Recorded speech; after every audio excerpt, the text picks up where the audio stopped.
Finish him off! Finish him off! He's calling for it! This is it! This is it! Your career's on the line here! Do it! Do it! This place will erupt when he picks him up! He's got him up! Oh, hell yeah! 1, 2, 3! Thank you! Thank you! We've got a new heavyweight champion! Climb the ladder, kid! Make yourself famous! I just had an out-of-body experience! What did we just see? What did we just see? He got him a power slam! He got him in a power slam! He got it! Simmons got it! Simmons has won the match! Simmons is a champion!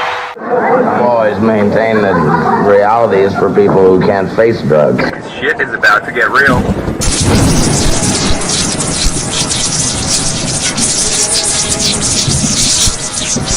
You get to see your knee deep. Shit. Look at the stare of the champion against the challenger. What? And now, Straight Talk Society presents Wrestling with Reality. The following announcement has been paid for by the New World Order. It's going to be the biggest battleground in the history of our sport. The biggest match in pro wrestling history. The two biggest superstars in our sport in the biggest event the sport has ever seen. The biggest match in the history of our sport. Trying to run a little scalded dog here. Enough is enough. That's enough. No! Oh, God, that's enough! Stop it! Bam! Listen, marriage tougher than a $2 steak. Who is your daddy? Who's your daddy, Undertaker? Slam! Toe slam! Who's your daddy, Undertaker? Lucifer's lips on the biggest size in the WWE! Somebody stop this! Somebody stop the damn man! Enough's enough! What? The irresistible force meeting the immovable object. Dennis got it real. Woo! WWE Dynamite. Ladies and gentlemen, may I have your attention, please? It's time. Let's rock. I can't do it. We'll do it live. So to escape from reality? We'll do it live. Fuck it. I am reality. Do it live. I'll write it and we'll do it live. No, it's live, pal. Let the slaughter begin! It is now time for Wrestling! With reality. I have come here to chew bubblegum and kick ass. Junior, look at this. And I'm all out of bubblegum. number one to be the man, baby! You have to beat the man! Heavyweight champion of the world. The time is now. Reality has become the present, and the final lesson of the pain game has begun. Have you ever heard a joke like that in your life? You are gonna wrestle my ass for the world title. You will have to kill me to keep me from killing you. Woo! The 90s have been referred to as the reckoning with truth. In the 80s, everything was clouded. Nobody ever told the truth. In the 90s, the way to go is flat out. Tell no lies. That's the way we're gonna do it. When you hear something from our lips, truth it may be, and as much as it may hurt, you can count on it being exactly the way that it is. We want the gold, sucker! Hulk Hogan, we coming for you, nigga!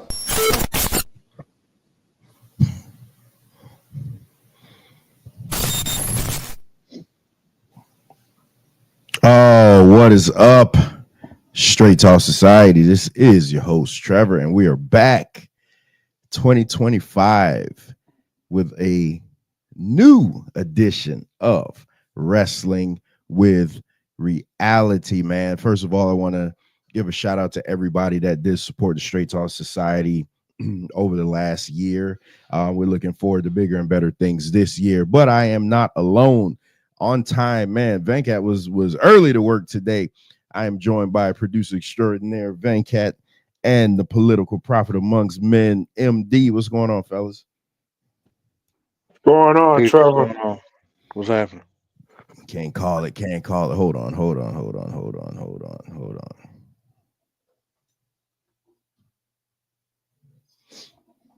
Every time I got to turn my speaker up, I always got to turn my camera off so nobody can't see the top of my bald head. I haven't cut my hair today. What?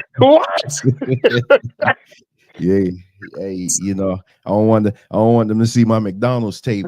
Wow. So, man, how was you guys holidays and New Year? Hey, the whole another year, man. Another chance to make some money, man. That's all it is to me. Another chance. But yeah, I had a good time. You still working, MD? Yeah, I'm on the road right now. I got to go to Kissimmee, Florida tomorrow morning. Oh man, you'll be close. You'll be close to our neck of the woods. Not that close, but I got to hurry up and get back home because we're supposed to have an event Friday, so supposed to have some snow. Oh, so I gotta make sure everything's straight and we and all that stuff. We had like a 30 to 40 degree drop, so that's why I sound all nasally. Because it was 80 degrees yesterday, and all of a sudden it dropped to like 40. So, I'm kind of feeling it right now. But it's supposed to be in the 40s all week. Us Florida boys ain't Florida boys ain't used to all that. Yeah. So we'll see what happens. Usually, a lot of times it's a bluff.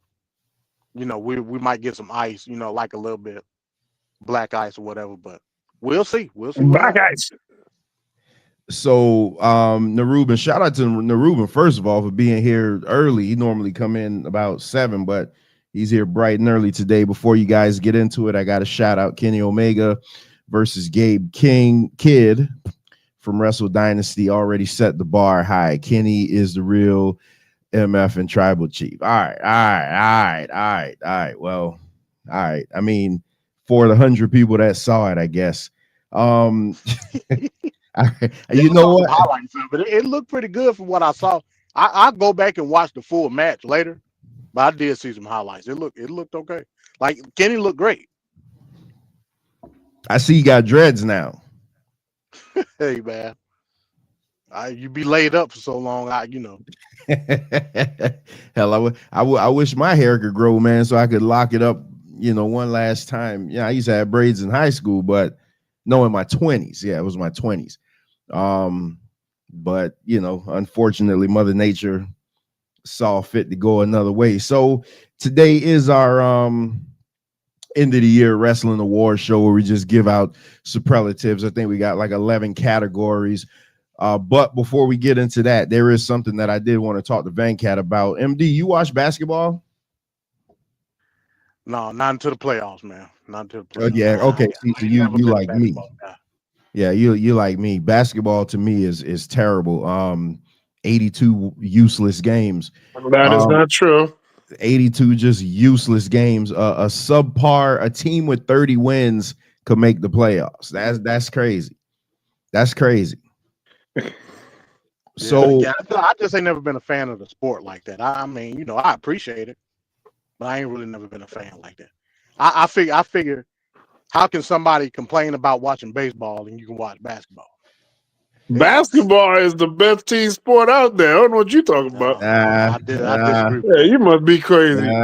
Basketball has slam dunking, it has high scoring, it's fast paced up and down. Yeah, whatever. That's the sport. You can see people's face; they're not hiding behind some weird ass mask. Come on, man, really? And you could get into it, with a subpar record. So you really don't know. You really don't know who's the best.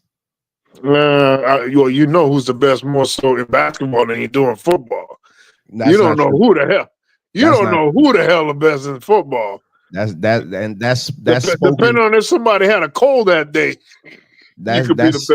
You could tell that's spoken from somebody who don't watch football. No. There's logic and there's whatever you on. If you play a series of games, best of 7, you are more likely going to get the better team out of best of 7 than one-on-one at any given day. You know what? I agree with that. I agree with that. To me, football is more of a game of strategy than it is a game of skill. That's my personal opinion. The coaching wins in football, whereas skill wins in NBA. I don't. Oh, MD don't have it. I agree. I'm just being honest. MD, you know what? I'm gonna just say this right off the bat. I shout out to Bones in the building. I don't know how we gonna go as far as scheduling, just because this year has already started off busier for me than I expected it to. Work is I can't get control of what we're doing at work, and it's just ridiculous. So I'm gonna be still putting in late hours. So whereas I thought we was gonna have all these shows, I don't know. I really don't know. But I will say this: my brother-in-law, we've been bantering back and forth about doing just a regular sports show, and I'm like, yeah, it's not really needed, but with that take that you just made, MD, I think it's definitely needed. I'm gonna have to try to fit it in at least once a month, because you saying coaching wins football. Like, I mean, have you seen the Miami Dolphins play? I mean, come on. You yourself said Mike McDaniel was a bad coach. You yourself said he is a terrible goddamn coach. Hey, don't even crank me up with Mike McDaniel right now, man. We supposed to be talking about wrestling. I do want to ask Venkat this though, because Jimmy Butler, Venkat's Florida. Jimmy Butler has requested his trade from the Miami Heat. So, and I'm pretty sure we're gonna disagree on this, but I want to hear what's your thoughts on, first of all, Jimmy Butler, the player, and the way he's going about trying to get traded. And what do you think? What do you think the real motive is behind this? Jimmy Butler, the player, he's a good player. I never thought he was as great as people try to make him out to be, because he had some good shining moments here and there. But we agree there. He's 35 years old. In the NBA, that's pretty much pushing it. This is when you should have dropped off or going to drop off within a few short years. And he wants to get paid, I believe, $60 million extension for 3 years. That's about $180 million in the next 3 years he wants. And Pat Riley, being who Pat Riley is, he's like, hey, is it feasible for me to pay this amount of money for an aging player? Hey, you've been good here. You've been great for us here, but is it really wise to pay that kind of money for a player that's aging like that? And Jimmy Butler, he's famous for the trolling and all these weird things he does with his hair and stuff like that. So you just never, he's like a wrestler in basketball. You don't know when he's in gimmick mode or when he's being real. So, but this relationship with the Heat and Pat Riley especially, it started to fall off at least last year. Jimmy Butler made a comment during the playoffs last year when the Heat got eliminated, saying that if he was there, they would have beaten the Celtics, they would have beaten the Cavs, they would have beaten all these teams. And then Pat Riley came back and said, well, you shouldn't open your mouth about who we're going to beat if you weren't playing, because he was injured at the time. So there's a bunch of issues there. So Jimmy Butler, the tactics that he's trying to do, I mean, he has a reputation, especially when he was in Minnesota and Chicago, of like throwing tantrums and leaving in a negative way. And that's been his track record. That's been on his resume. And that's not a good look. This time around, he's not doing it. He's doing theatrics with the words that he's saying in the media, but he's not, at least he's not as bad as when he was in Minnesota, when he forced his way out of Minnesota. But I think I'm gonna go with Pat Riley on this one. I think Pat Riley might be correct, and I don't know if it's Pat Riley got rid of Dwayne Wade, so for the similar reason, Wade wanted more money. He didn't want to pay it because of his age. So I think Dwayne Wade mean a lot more than Jimmy Butler. So I don't know how Jimmy Butler's going to get that money, but yeah, he needs to go. And it doesn't seem like they could continue on. The Miami Heat are just dreadful right now, and all this drama is not helping the team for sure. So mark the tape, 16 minutes, 20 seconds into the first show of Wrestling with Reality. Me and Venkat 100% agree. I think this is one of those because Tyreek Hill is doing the same thing, but Tyreek Hill is still he's still performing. And I'm gonna ask MD about Tyreek Hill soon. But so my one thing is, so Jimmy Butler needed the Heat just as much as the Heat needed Jimmy Butler. Right. Venkat mentioned all the teams: Minnesota, Chicago. He was with Philly. And every time it was always this when it came to money. He's making $50 million a year right now for subpar performance. Zay always says your best ability is availability. Jimmy Butler is never there. He's never there a full season. He misses playoff games.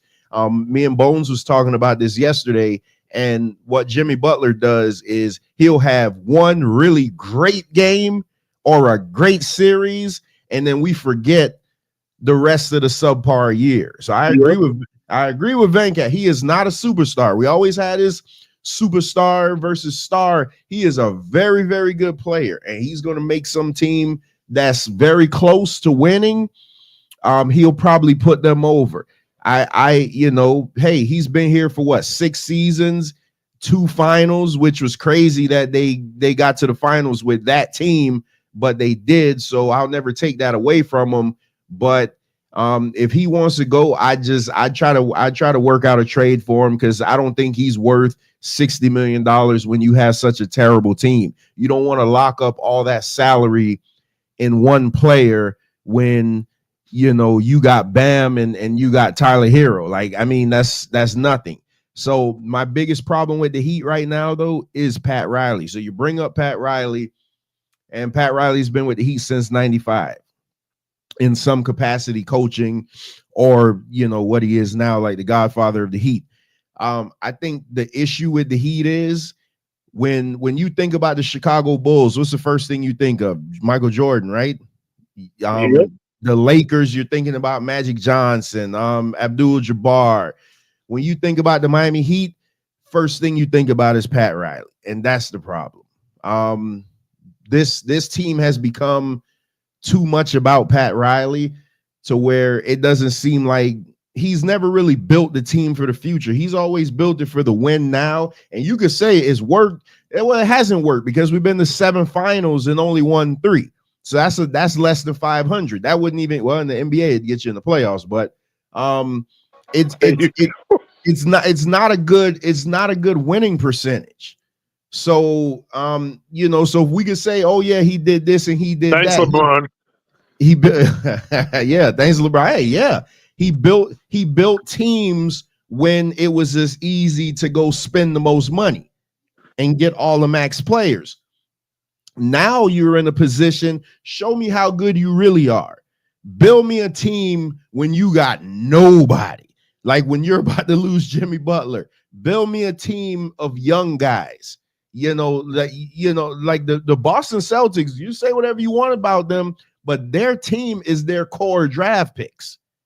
So that's a team that's built to last. Like they got people that they drafted. They'd probably get a piece here and there, but they stick with their core draft picks. The Heat have not done that. The Heat just give their draft picks away for the right now. That's kind of like the Dolphins. Let's go all in and to hell with it. If it doesn't work in 5 years, we got to tear it all down and rebuild it. That's what we're about to do now in Miami, rebuild everything. So I think it's time. I'm saying this now. If Pat Riley can't rebuild his team, and he's damn near 80, if not 80, I think it's time for him to go. Hey, so let me ask you a question, because you know the way you mentioned Pat Riley, I look at Greg Popovich the same way. Who's better, Greg Popovich or Pat Riley? Pop. Yeah, I would agree. Pop. Because I think Pop lost that organically championship. built his team. He built it. He built that team. Once they got Tim Duncan and David Robinson, like they built that team. There's no. He also lost a championship in 2013. Yeah, that they should have won. Yeah, because all he had to do was a substitution. But they were always, but they were always there, Venkat. Though, like they were always there. Every time you turn around, the Spurs in the finals. Yeah. I think the Pat Riley is literally the Dolphins. He's just the more successful Dolphins because they have the 3 titles. But they go all in every time a max player comes up. Oh, you want to come here? Let's get all 3 of them. And we'll just fill them in with anybody. And that's what they did. You give Jimmy all this money. Jimmy's asking you like, hey, I need somebody else to help me because I can't do it all by myself. I'm always hurt. And here you go. We don't got anybody. Bam has regressed. I mean, Tyler Hero's never there. So, whatever. All I know is Popovich had one play. They needed a rebound and they would have won that championship against the Heat. And he substituted Tim Duncan out of the game. Then what's the name? Shot up a shot. LeBron, it bricked. And then Chris Bosh got the offensive rebound and gave it to Ray Allen. Oh my God. That's the most infamous play and probably the dumbest play a coach ever could have made. How you gonna need a rebound and take out one of the greatest rebounders in that era? That's ridiculous. But does that take away from his greatness though? No, I mean it's still great and everything, but my God. But that's what I'm saying. Even the greats mess up. That. What Mike Epps says in Fridays that players mess up too. But Popovich, man, you can't. I don't think you could put him on the same level playing field. Pop is that much better and more successful. I would put Pop. And I'm about to be sacrilegious here because y'all come get me. I would put Pop on the same level as Phil Jackson. I don't know about that one because you got to remember Pat Riley. You don't just look at him in Miami. You got to look at him in New York, and you got to look at him in LA. They didn't do shit in New York. Well, they made the finals, so they had over 50 wins almost every year that he was there. Before that, they were not making the playoffs. And in LA, he won 4 championships. So I don't know. It's kind of hard. It's kind of hard to ignore that. Popovich has 5 championships. In LA alone, I believe Riley got 4. And then you add 3 more with the Heat. This is where we come to. I'm looking at it more so Pop stayed with the same team and he didn't get run out of town. True. Well, I mean, that's a good and a bad, right? Because Pat Riley showed versatility and the ability to adapt in different environments with different players. He found a way to win. Popovich just stayed there and benefited from some historically great players, and those players are gone. And the Spurs haven't made the playoffs since. So I don't know. Man. All right. Well, I mean, if the Straight Talk Society had a basketball show, then we could discuss these type of things. But I don't know. I heard we had one, but I just don't know. Hey, and there's there's also this thing that I just found out about today that I didn't even know it was going on. There's some 3-on-3 WNBA league that's happening in Florida. I didn't know about that either. Yeah, like Angel Reese, it's some new league that's doing like 3-on-3 things, and because I've been seeing them in these jerseys online, and I'm like, okay, are they changing their jerseys? But no, I found out it's some new 3-on-3 league, and basically they're paying them double what their WNBA salary is. Wow. See, that's a problem in its own, man. Man. Yeah, they're paying them. I think I heard double or triple, one of the two. Yeah, Ricardo. Angel Reese, yeah, she's in Florida now because that's where the league is taking, that's where it's taking place. So you can go find out where she is. MD, what Tyreek Hill, man? Do you think it's just emotion, him talking out of emotion, or you really think he wants to leave? He really wants to leave Miami. Now think about this though. He just got an extension this year, which is paying him over $30 million a year. He's not getting that anywhere else. Yeah. Nobody's gonna pay him that. My honest opinion, Tyreek Hill is a great burst receiver. Don't get me twisted. But that coming diamond up, we got one right now in Darnell Mooney in Atlanta. Do the same exact thing Tyreek Hill do. He a one-trick pony to me. He a great one-trick pony, but he a one-trick pony. Nobody's gonna pay that because I can go get a guy off the street that run a 4.3 and tell him to run a 9 route and go get the ball. You know what I'm saying? It is what it is. And he'll be over 6 foot tall. Yeah, he'll be bigger than Tyreek. You know what I'm saying? Him and Darnell Mooney, I think they're around the same height. Darnell Mooney barely hitting 6 foot. You know what I'm saying? So, I mean, this league, these players are getting faster, stronger. Like, bro, like play. Shut up and run the route is what I say. I don't disagree with you at all, man. I have done so many Beyond the Scoreboards this season, and I've said it, like, just continuously beat the drum, trade Tyreek Hill while you can still get a first round pick for him. The way this team is structured now, you don't need Tyreek Hill because the defenses have learned Mike McDaniel's offense. So all they're doing is putting the safety over the top, and you take away that explosiveness. And for the longest, he wasn't doing those crossing routes.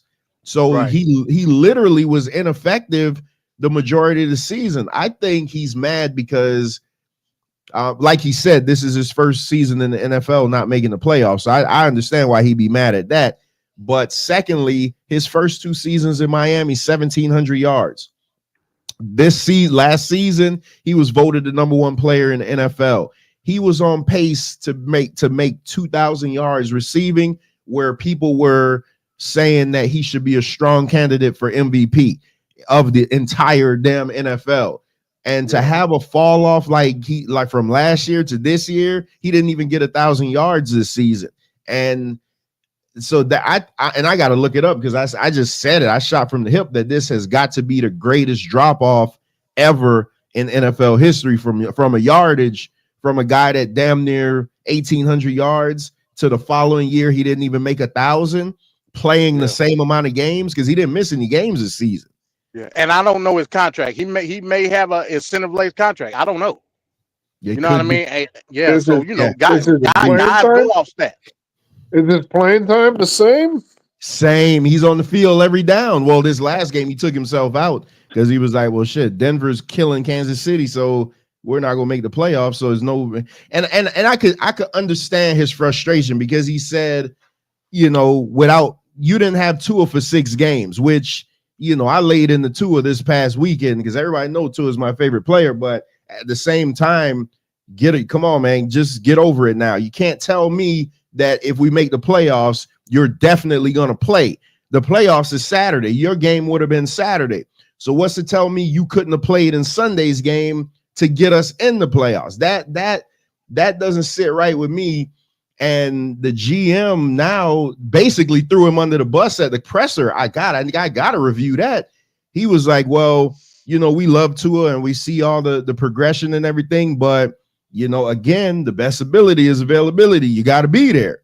He was like, so if y'all would have made the playoffs, y'all would have been what the we would have went to go, right? We would have went to go see our daddy this Saturday. Yeah, you would have got smoked. Yeah, we would have went to go see our daddy so we could just beat that ass. Hey, I'm not saying that we wouldn't have lost, but it would have been the 3rd straight season of making the playoffs after not making it for over 20 years. Well, you got to find something that make it sound good. Hey, man, listen. When they invent these new categories of accomplishments for LeBron James just to make him feel a little better. Yeah, I know what you mean. So Vancat, I bought this bottle of 1800 Miami Dolphins 1800 bottle, if y'all can see it. And Yep. I said that I would crack this open when we win the Super Bowl.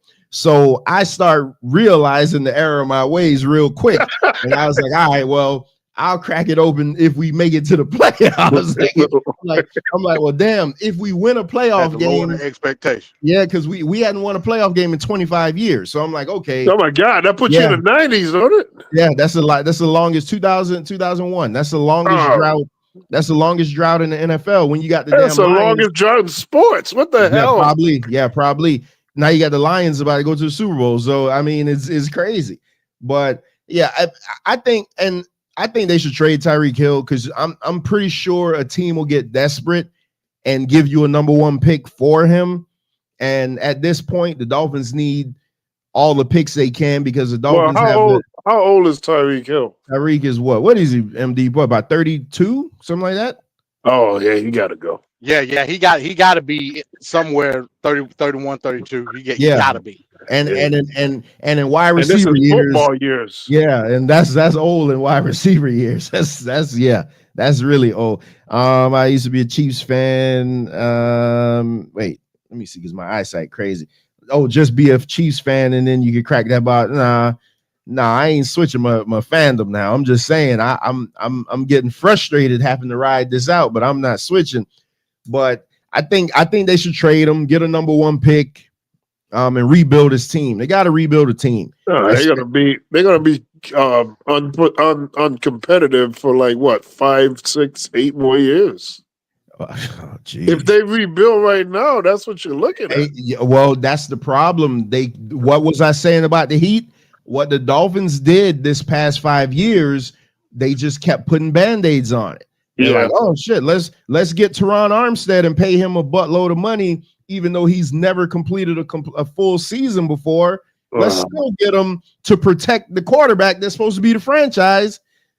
Let's do that. You need a pass rusher. Let's go get Bradley Chubb, who's never been healthy a complete season. Yeah, it's like that's the Dolphins. Hot guy you see. Let's trade for him and get him and try to win now. Now you got all this salary that we got to try to dump, and then they're bringing back the GM, so that's even worse. That just makes it. I'm gonna be honest with you, man, because y'all got more of a pressing issue, and that's the Tua question. Yes, depending on what Tua do next year, is going to determine the fate of the Miami Dolphins for at least 3 to 4 years. So I said Sunday we could get out of that contract after the next year. If Tua doesn't, because they gave him the 55 million, it was like $160 million extension, so which it came out to like 55 million a year. No, I'm more than that, but it was like a 200 and it was some crazy number. But the guarantee wasn't that bad, but it's 55 million a year, but they can get out of that contract after next season. So listen, man, he has proven the one season that he's played in the NFL, he finished in the top 3 in the MVP voting. So he's not a bad quarterback. He's a hell of a quarterback. Yeah. It's an injury question, man. He can't stay healthy. He can't stay healthy. Look at it this way, Trevor. He's only 5 million away from what Jimmy Butler won. I mean, well, you know what? Let's trade him. Let's see the bright side on Butler can play quarterback, and let's switch. Let's just make let me ask you a question, then, Trey. Sam Darnold gonna be looking for a big time contract. Man, MD, don't tempt me like this. I bet I done already ran the numbers in my head, man. I don't think Minnesota's gonna let him go. You can't. Because I know they got JJ McCarthy, but they're not paying JJ McCarthy anything, and nobody knows if he's gonna be good. That's the beauty of having a rookie. You don't know if he's gonna be any good. The way Sam Darnold is playing now, I was having this argument with Bones yesterday. That's why we gotta have a sports show, because Bones trying to tell me is a one-hit wonder, and he doesn't. He's going to fold in the big game just because they lost to Detroit. Listen, Detroit is probably going to win the Super Bowl. So losing to Detroit ain't that bad of a deal, but I think Sam Darnold, if I'm a team that needs a quarterback, man, I'm getting on the phone. But I think Minnesota's going to keep him because I'm not putting no faith in JJ McCarthy. JJ McCarthy wasn't even good in college. In Michigan, yeah, I agree. Yeah, like why would I care about him? I just give a shout out to Murr. Shout out to Mike. Shout out to Murr.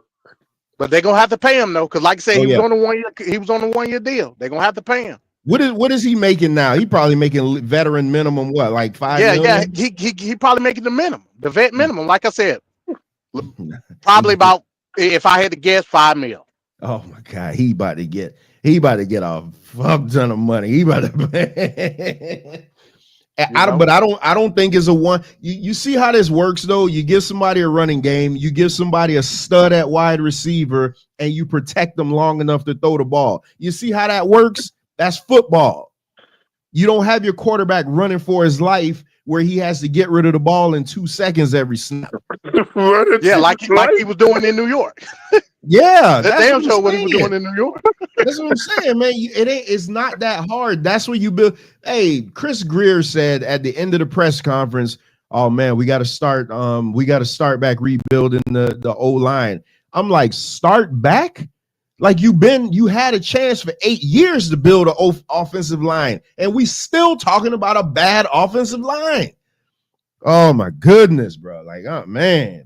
Well, clearly there is a need here for sports talk here. Yeah, because me and my brother-in-law, like I said, I got a lot of groups, man, and in my other group, man, we always arguing about this type of stuff, and me and my brother-in-law don't agree on anything. One of them, the other one we do, but the one he's been on the channel a couple of times, D-Lock, we don't agree on anything. Because his big, let me see what MD thinks about it. So MD, we're gonna get to the awards. Trust me, it's 11 categories. It's gonna go fast. Allegedly. Yeah, well, that's up to Vanguard, but why is it always me? We'll get up. We'll get to it right after this. But MD, the guy from Boise State, was gonna break Barry Sanders' rushing record. And well, he came up like 38 yards short, which is crazy. But yeah. You talking about Genty? Yeah, Genty, but they were counting the playoff games, and plus I think he played like 2 extra games in the regular season. You think that should have stood if he broke the record? I mean, you could use that same argument with Saquon. So I mean, it is what it is. Genty is phenomenal. I ain't gonna say he ain't. I don't know, MD. You don't know. Boise State had another running back, Ian. Oh my goodness, when they played Alabama, you remember that one year? You saying the conference is trash? I say the conference is trash, and he's gonna be subpar as hell. I don't even think he'll be a first day draft pick. What do you think about the white boy, Cam Skidabo? I don't. He went off from Arizona State. What kind of name is that? What a terrible name! Did you see the playoff game with Arizona State? I missed that one. I wasn't home, man. Like I missed so much football, man. I wasn't home. Yeah. He went off, and like I said, he had a great season too. Again, it's hard to say. All we can do is evaluate them on what they do on the field, despite who they play. A lot of conferences in college football is trash. We know that. It's a lot of cupcake games, a lot of them. But based on what they do on the field is what scouts evaluate to put them in on Sunday. I mean, it is what it is. To me, Genty is great. We'll see. So Bones is saying Scudderbo is good. That's the worst name ever, man. Yeah, I never. The only name worse than that is Dick Buttkiss. Wow. I think it's just me. I want my players to come from the SEC or the Big Ten, which actually the Big Ten seems to be the conference because they're just kicking the hell out of the SEC. So I want my players from the Big Ten or the SEC. Hell, I give me some players from the ACC. At least I know they line up against what you're going to see on Sunday. They're not lining up against the 197th guy that nobody wanted, and they just had to fill out a roster on some conference. Man, it's been like that since we were little, man. defense, running backs come from the SEC. The hardest hitting defense is out of the SEC. We all know that. They call Georgia running back U. In the Big Ten, Michigan, Wisconsin, that's where you get your big corn-fed country boys. Yeah, that's where you draft you in your trenches. Yeah, and that's where you get your skill players from. It's been like that since the dawn of time. Because they put a lot of them pull from this talent down south. But now when you have guys like Mike McDaniel who don't want to sacrifice speed for some toughness, you end up in the situation that we're in where we so weak and you just get pushed around. This game against the Ravens and the Steelers, God, I hope the Ravens win for two reasons. Because I don't want the stigma to be around Lamar that he can't win, and just because I'd love to see the look on Zay's face for the Steelers to lose. So that's really the main reason. Oh, that's hating. That's hating, Trevor. Come on. Oh man, you don't know the hell I catch from Zay on a daily basis. That is going to be a violent game played in the trenches. That's why we can't beat teams like that, because they just maul you, they just bully you, and that's it. Yeah. It's gonna be some good wild card games this weekend. Yeah, some good wild card games. All right, so that wasn't bad. We covered a lot in 40 minutes. All right, that's cool. So let's get into these award shows. So I want to say it's 11. I want to say it's 11 categories. So as you guys will see, what I did it in video form. Normally I do it in PDF form, so I could just scroll through it. But I kind of did it in video form just because I liked how it looked when I was doing it. I'm going to go out on a limb here, Trevor. I'm going to say that due to the history of Triple H and what's that idiot that won AEW again? Oh God, forgot his name. Tony Khan. You know, due to their history of handling black people, in particular black men, there will be no super Negroes of the year. There'll be no super Negroes. So we'll see. So just so you guys know, last year when we did this, we threw out a bunch of names and then we voted on it, and then we voted on it again, and then we ordered them that way. So the reason I didn't want to do it that way this year is because like I'm stuck on my picks, and I don't want to not have my pick read.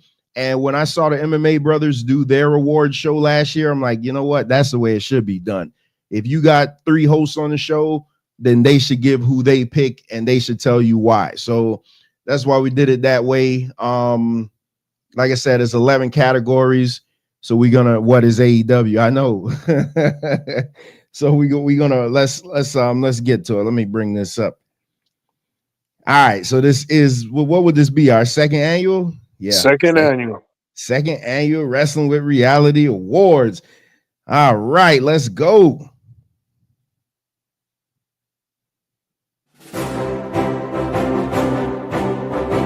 And our first category of the evening is worst wrestler of the year. Now, you know who it is. Well, hold on, because you're gonna jump the gun. So the way we're gonna do it is we'll MD's up first, so it'll just keep going like that. MD, Venkat, myself, MD, Venkat, myself, and it'll scroll into our picks. So some categories we did have honorable mentions, some of them we didn't. So you know, either way, if you want, just give you reasoning for doing it. But MD is I was gonna say I hope you got the list because I don't remember. Oh no, I that's why it took me so long, because I had to keep going back over it and making sure. So so MD is up first, and his worst wrestler of the year is, let's see who it is.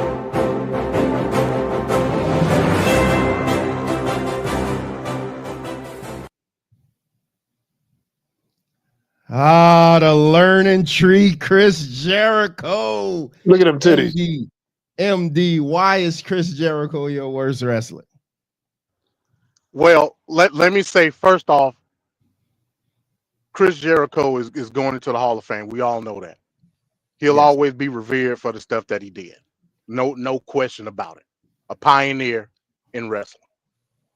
But the reason I made him the worst wrestler of the really not for anything that he did, even though the stuff that he did was terrible this year. Don't get it twisted. The fact that Tony Khan force-fed him and stuffed him in our faces week after week after week on AEW television for no good reason at all is the reason why he's the worst wrestler of the year. So don't blame Jericho, even though Jericho's been pretty bad. Blame Tony Khan because he's the one that did it. Meaningless storylines all year long. The FTW stuff is horrible. What was the stuff before the Learning Tree? Not the Inner Circle, but the Jericho Appreciation Society. Yeah, Jericho Appreciation Society. Just putting random wrestlers in a faction with Jericho, back to back to back, essentially, from the Inner Circle to the Jericho Appreciation Society to now the Learning Tree, and poor Big Cass, because that's what I'm always called Big. Like he been in all of them. He just there. No push for him at all. He just there. The stuff that he did with Taz's son, like I don't need to see that. I just don't. It did nothing for her at all. Like into obscurity. He went and several other people. I'm glad to see people like Brian Keith on TV at least. But the stuff that he's doing is terrible. It's just terrible. The bad apple or whatever they call it. Like this is horrible. So the reason that I said that Jericho is the worst wrestler of the year, not essentially for what he did, even though what he did was terrible, but because he was force-fed to us for no good reason. Okay, that's a good way to look at it. I didn't think of look at it that way. So up next is Venkat. We do have our first honorable mention. So Venkat's honorable mention for worst wrestler of the year is,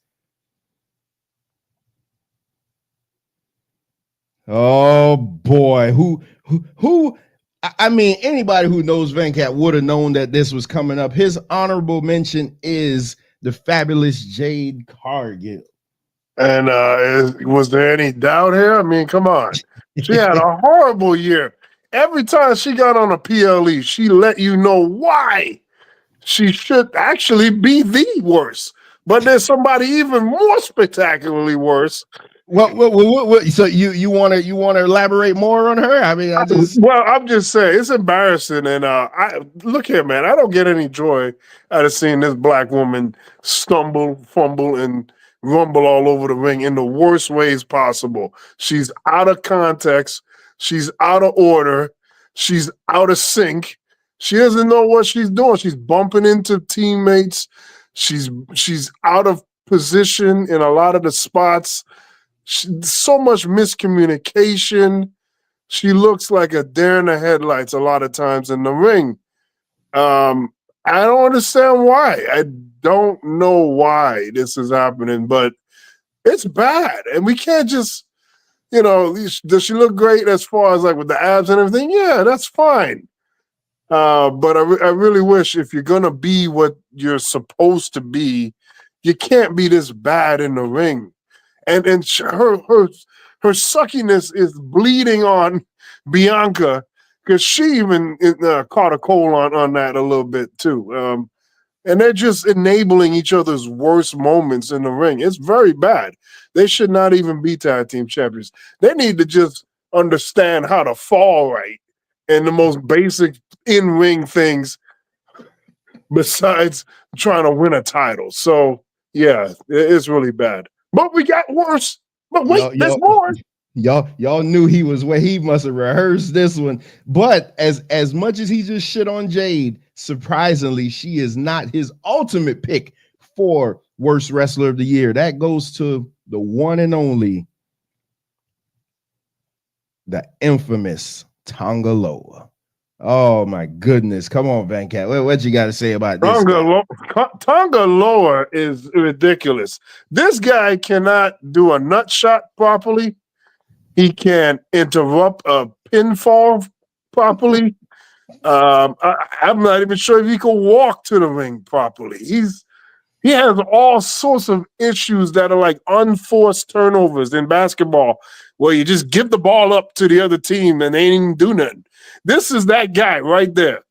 I don't understand what's going on with him. And you could tell they know it's a problem because you see him very limitedly now, and he doesn't even really utter words because that might be an issue in itself. But Tonga Law is an extraordinarily horrible wrestler. And I don't know what the frig he's going to do. I know he's trying to pay that mortgage, but they need to get rid of him quick. You want to shit on him some more? No, that's it. That's it, man. Oh my goodness. If you go on YouTube, just look at some of his highlights. You will be bewildered. And now for my pick in this category, worst wrestler of the year. I mean, it could have only been one person, and by far it's Nikita Lyons. I mean, come on. When you talk about wrestling and what wrestling means, same way Venkat says that Jade can't like walk and chew gum at the same time. She's so uncoordinated. Nikita Lyons is that. I think is a gimmick right now of how bad she is, that they're starting to embrace it, that okay, you're terrible in the ring besides what she looks like. I know every guy looks at her and they're like, oh my God, she's fine and this and that. That's a part of it, but you're still wrestling and you're putting other people's lives at risk and jeopardy, just botching simple moves. I think they should just cut bait with her now. Again, Venkat said it, and so many people are agreeing with Venkat's picks. I can't believe it. Venkat said it. They got mortgages to pay, but I think she may need to find another line of work. She'll do good on OnlyFans. I mean, it is what it is. So Nikita Lyons is the absolute worst wrestler of the year when it comes to me in my book. So let's move on to the next category. So wait a minute. Who are we gonna have ultimate winners? No, you can't have an ultimate winner because you guys didn't know who I picked. And that's what the only thing I didn't like is that I knew y'all picks. I didn't like that part, but that's the cost of doing business. Can we get the panel to say who is right amongst the three of us? Well, I mean, you could do that, but I'm going to stick with Nikita no matter what, just because. Oh yeah. But it would be good. I like to always have an ultimate winner. Look, man, what's the name? Friggin' Gunther was the wrestler of the year. At this rate, we won't have a wrestler of the year. We'll just have finalists. Venkat, most of the comment section is agreeing. We'll take the win, Venkat. I know. Just take the win. Just take the win. Don't try to belabor the point. Just take the win. Everybody agreeing with you. I'm not talking about that. I'm talking about the ones coming up. All right. Let's go. Mike says Nikita Lyons the nicest light cheeks in the game. Yeah, but just horrendous. Just in the ring. And I'm afraid she's going to hurt somebody. So the next category is, oh man, I'm interested to see what you guys thought about this. The worst match of the year.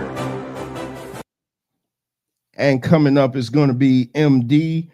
Let me get to that category on my screen here, because I got them out of order. Because I think okay. All right. Okay. You didn't have an honorable mention. Okay. That's cool. So MD's worst match of the year is from All in London, the FTW Championship, Hook versus the worst wrestler of the year, Chris Jericho. Well, MD is consistent on his picks. Yeah, it solidifies my point. I mean, it was a bad match. Bad match. It didn't mean anything. The FTW Championship don't mean anything. I understand it based on the fact of what they were trying to do with Hook, but to me, it didn't do anything for him. Some of the spots were crazy, didn't need to be done, as far as some of the gimmicks that they use. And again, Jericho is not the Jericho that we all know and love. I don't need to see you in this type of match. I don't need to see you like at all. So again, this is my worst match of the year for pretty good pay-per-view. This brought it down a notch based on the fact that I didn't want to see it, and Jericho was pretty bad. So this is my worst match of the year. So Taz getting involved didn't save it for you? No. Taz where he needed to be at the announce desk. He didn't need to be in this match. You know what I mean? And the falsehoods of storylines in AEW. A couple months after that, they retired the FTW Championship anyway, which they should have did a long time ago. So that really meant nothing. Then, my God, there you go. But he made up for it by winning the Ring of Honor Championship because he's Jericho and we got to have him on TV doing something. So there's that force feed. All right. So up next is Venkat. His worst match of the year, which again, I wish I didn't see these because I think his pick swayed mine a little bit. But let's get to Venkat's worst match of the year. I think this was everybody's worst match of the year. Oh, it comes from WrestleMania 40. Brother against brother. Jimmy Uso versus main event Jey Uso. Venkat, I think the majority of the wrestling community would agree with you on this pick. Yeah, this was a match that was hyped up. They were talking about the other brother versus brother WrestleMania matches, the sort of historical context behind it, the whole bloodline breaking up, and a lot of hype. And they did a little nice video package on it to get you really into the idea and the concept of the match. And you're like, all this big stuff is going down on the weekend, on the 2 nights. And then they come out here and they just completely just super kick to death. 26 of them. Oh. It was 26.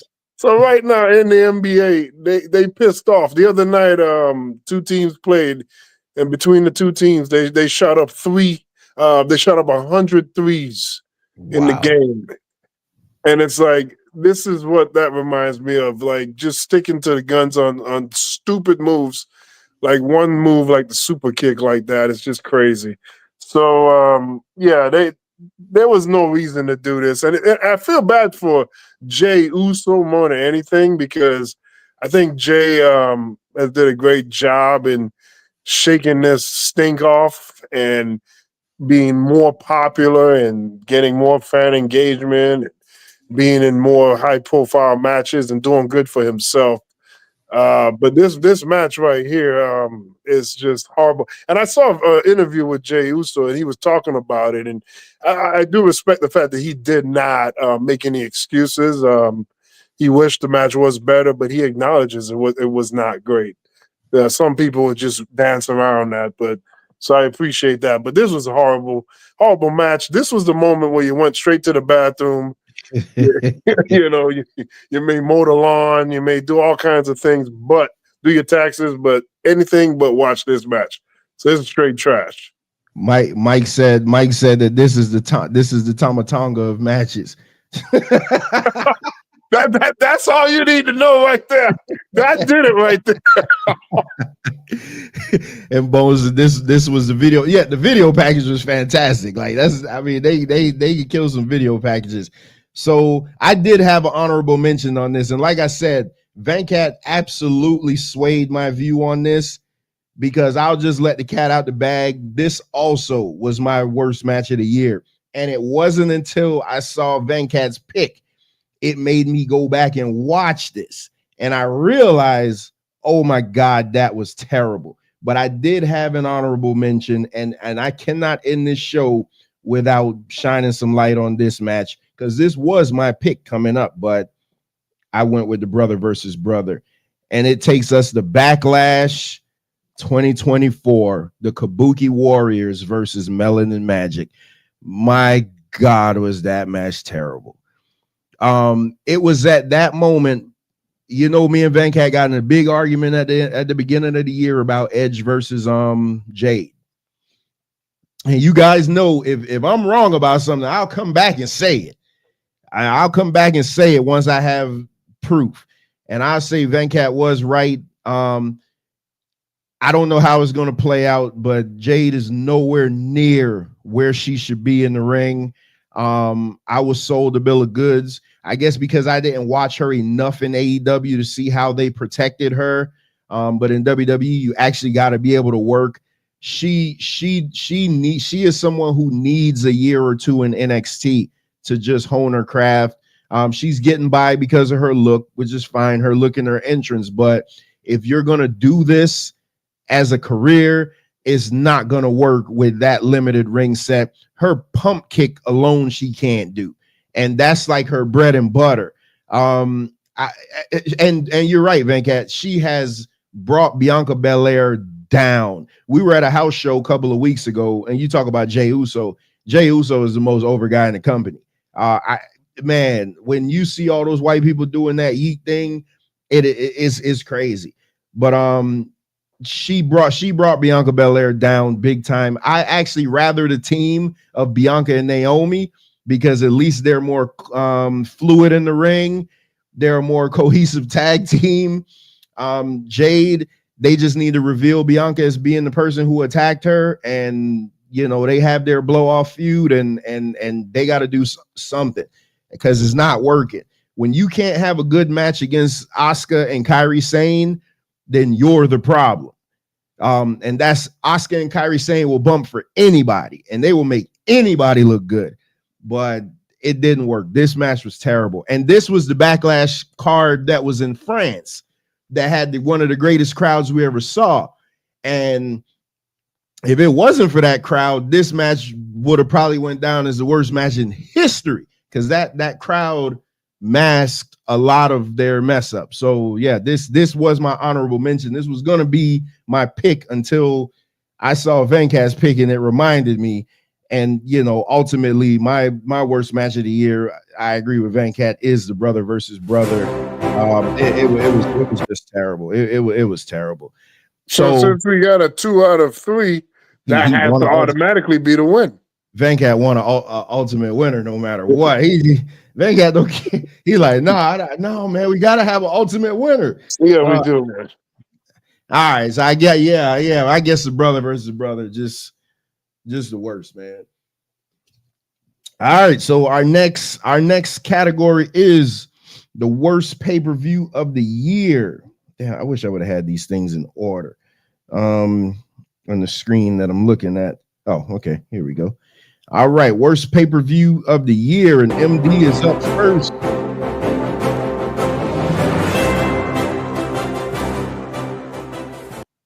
And his winner is Full Gear 2024. MD, you probably the only one who saw this. Tell us why. It was bad, man. It was bad. John Moxley, I don't understand why. You know, I guess I'll start from the main and go down. I don't know what generally what people see in John Moxley as far as being a main event star. I don't know. I understand that Orange Cassidy is a likable person. I understand that, you know, people pull for him and he's over. As far as the character, Orange Cassidy don't belong in no main event spot. He just don't. I don't think you can get that anywhere else but AEW. It was Monet and Statlander. We like Statlander. I think she should be a world champion someday, somehow. Monet is probably, I mean, I don't know. I should have probably did an honorable mention, and it probably would have been her. Like she terrible, man. She's terrible, bro. I don't understand from the stuff that we used to see in NXT versus what she does now. Again, I'm not saying it's a drop off or anything. It's consistent relative to the stardom that she's been given or what people believe that she had. Terrible. You know what I mean? The Swerve Hangman, you know, no, not Swerve Hangman. Who was it? Was it Swerve Hangman? I don't even remember. It was a bad pay-per-view. Is this the one with Swerve and Bobby Lashley, or that was the most recent one? Was that the Full Gear? Was the recent one? Bobby Lashley, I don't think was there yet at this point. At Full Gear, I don't remember. Again, No, he wasn't there yet. I believe this was the Osprey and Ricochet and Takeshita triple threat. Okay. Even in that match, which that's really all I wanted to see. Even in that match, it was underwhelming. So to me, all of the star status that AEW believes that they have, the type of cards that they put together, it's underwhelming. And this is the reason why their numbers are dwindling. So Full Gear, that's my worst pay-per-view of the year. Well, if Mercedes Moné is on there, you already got half the bad right there. There you go. All right, let's move on to Venkat for his worst pay-per-view of the year. He did have an honorable mention, so let's see who that is. Venkat's honorable mention goes to Elimination Chamber in Perth, Australia. Man, I can't disagree with nothing you're saying tonight. Ruben's pissed though. He said, y'all tripping. It wasn't great, but it wasn't really that bad. Talking about Full Gear. So Venkat, what made this show so bad? This, just watching it, that nothing felt great. I think the best thing was what's that guy? Oh God, the guy that just had that feud with CM Punk. Oh God, I forgot his name. I can forget his name. Drew McIntyre. Drew. Yeah, Drew. That and that was a foregone conclusion when he won. The match at the end with Rhea Ripley and Nia Jax, I didn't like how that went down. The match itself wasn't that great, and I just can't stand how they having Nia job to Rhea Ripley. There was just nothing in the show that was overly good or memorable. And it just seemed like most of the year, if not all of the year, WWE felt safe. Like they were just trying to just play it safe. Let's just present something so we can get paid. And this event really exemplifies that in general. But I didn't like it. And I can't forget the women. The women in Elimination Chamber was just horrible. There were so many botched spots, so many out of control. Like, oh my God, what do I do? This is day one in wrestling school. I can't handle that. So it's trash. Hey, Straight Talk Society, you get your fair share of equal opportunity with the women over here, especially with this one, Undercover Manosphere. So my worst wrestling show of the year also agrees with Venkat's worst wrestling show of the year. So we're gonna knock them out in the same in the same swipe. And our worst wrestling show of the year goes to none other than Survivor Series War Games. Oh my goodness. Let me give Venkat a little breather real quick, because I'll be quick on this and then he can go ahead and close it out. I thought this show was terrible. When you have the build, when you have a show like this, all you have to do is get your main event War Games match right. Last year, they got the main event War Games match right. All you got to do is get your War Games match right, and it will save the rest of the card. Not only did they not get the War Games match right, they didn't get the first women's War Games match right either. So you bookended this show with two horrendous War Game matches. I don't even care what happened in the rest of the body of the show. It was a bloodline. This show was built as this bloodline civil war. You had everything.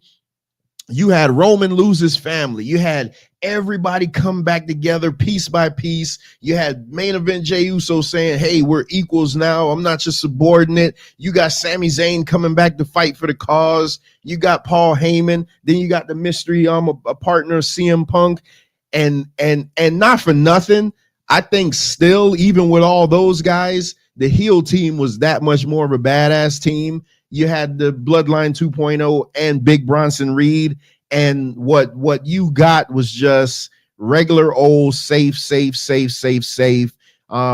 people got injured in it. We won't see Bronson Reed for a while. He's definitely going to miss WrestleMania. Jimmy Uso's wrestling with a broken toe. There was no blood in the match. You know, I'm not a guy that's saying let's just bleed all over the place, but I figure with a War Games with this much stakes, you should have busted Roman's pretty face up.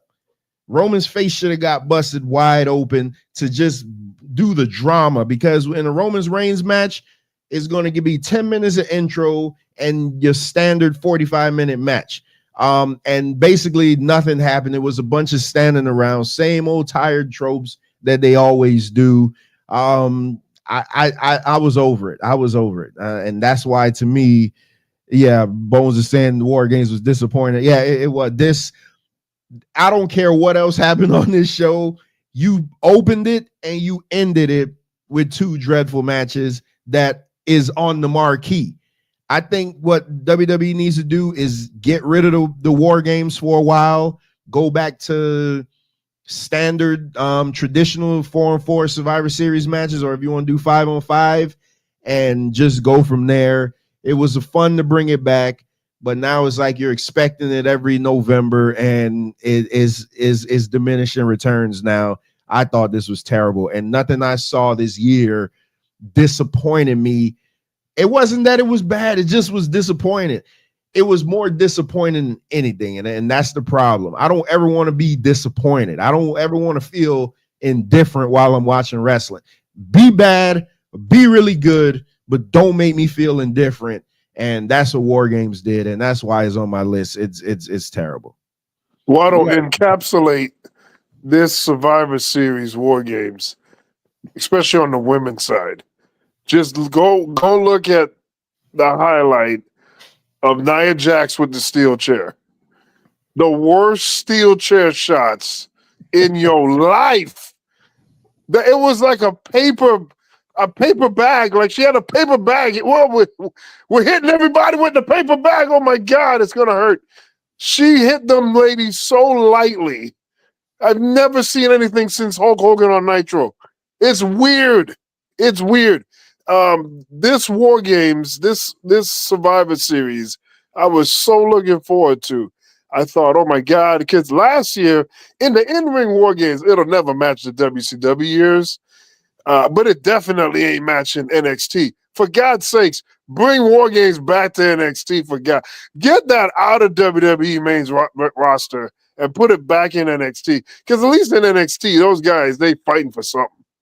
These guys here are not fighting for anything. And last year, what at least held that War Games up was the story that was in the War Games with Roman Reigns and them. You know, that was it. But get the War Games out of the WWE main roster and back into NXT, because the women, oh my God, the women, there should never be a main roster women War Games match ever again. Never do it again. It's horrible. Hey, my daughter looking at you like, what the hell are you talking about? It is horrible. It is horrible to watch that. So I'll just leave it there. But it was the most disappointing event. It was the worst overall event. And it had so much upside, at least going into it, that you could see coming. There was a lot of excitement for what was to be. And I didn't feel any of it, even to have CM Punk in it, which should have been a good thing, but even that felt meh to me. None of this feels like it means anything to me, and there was nothing special here. And I just want y'all to know, y'all always say I don't criticize WWE, but you know, you're getting it tonight. So next category, he's saying Trevor was how long it took to go off. We was waiting for a turn. Yeah, that show was terrible. Next category coming up, gonna be an interesting one. Let's see. Our next category is the Tag Team of the Year.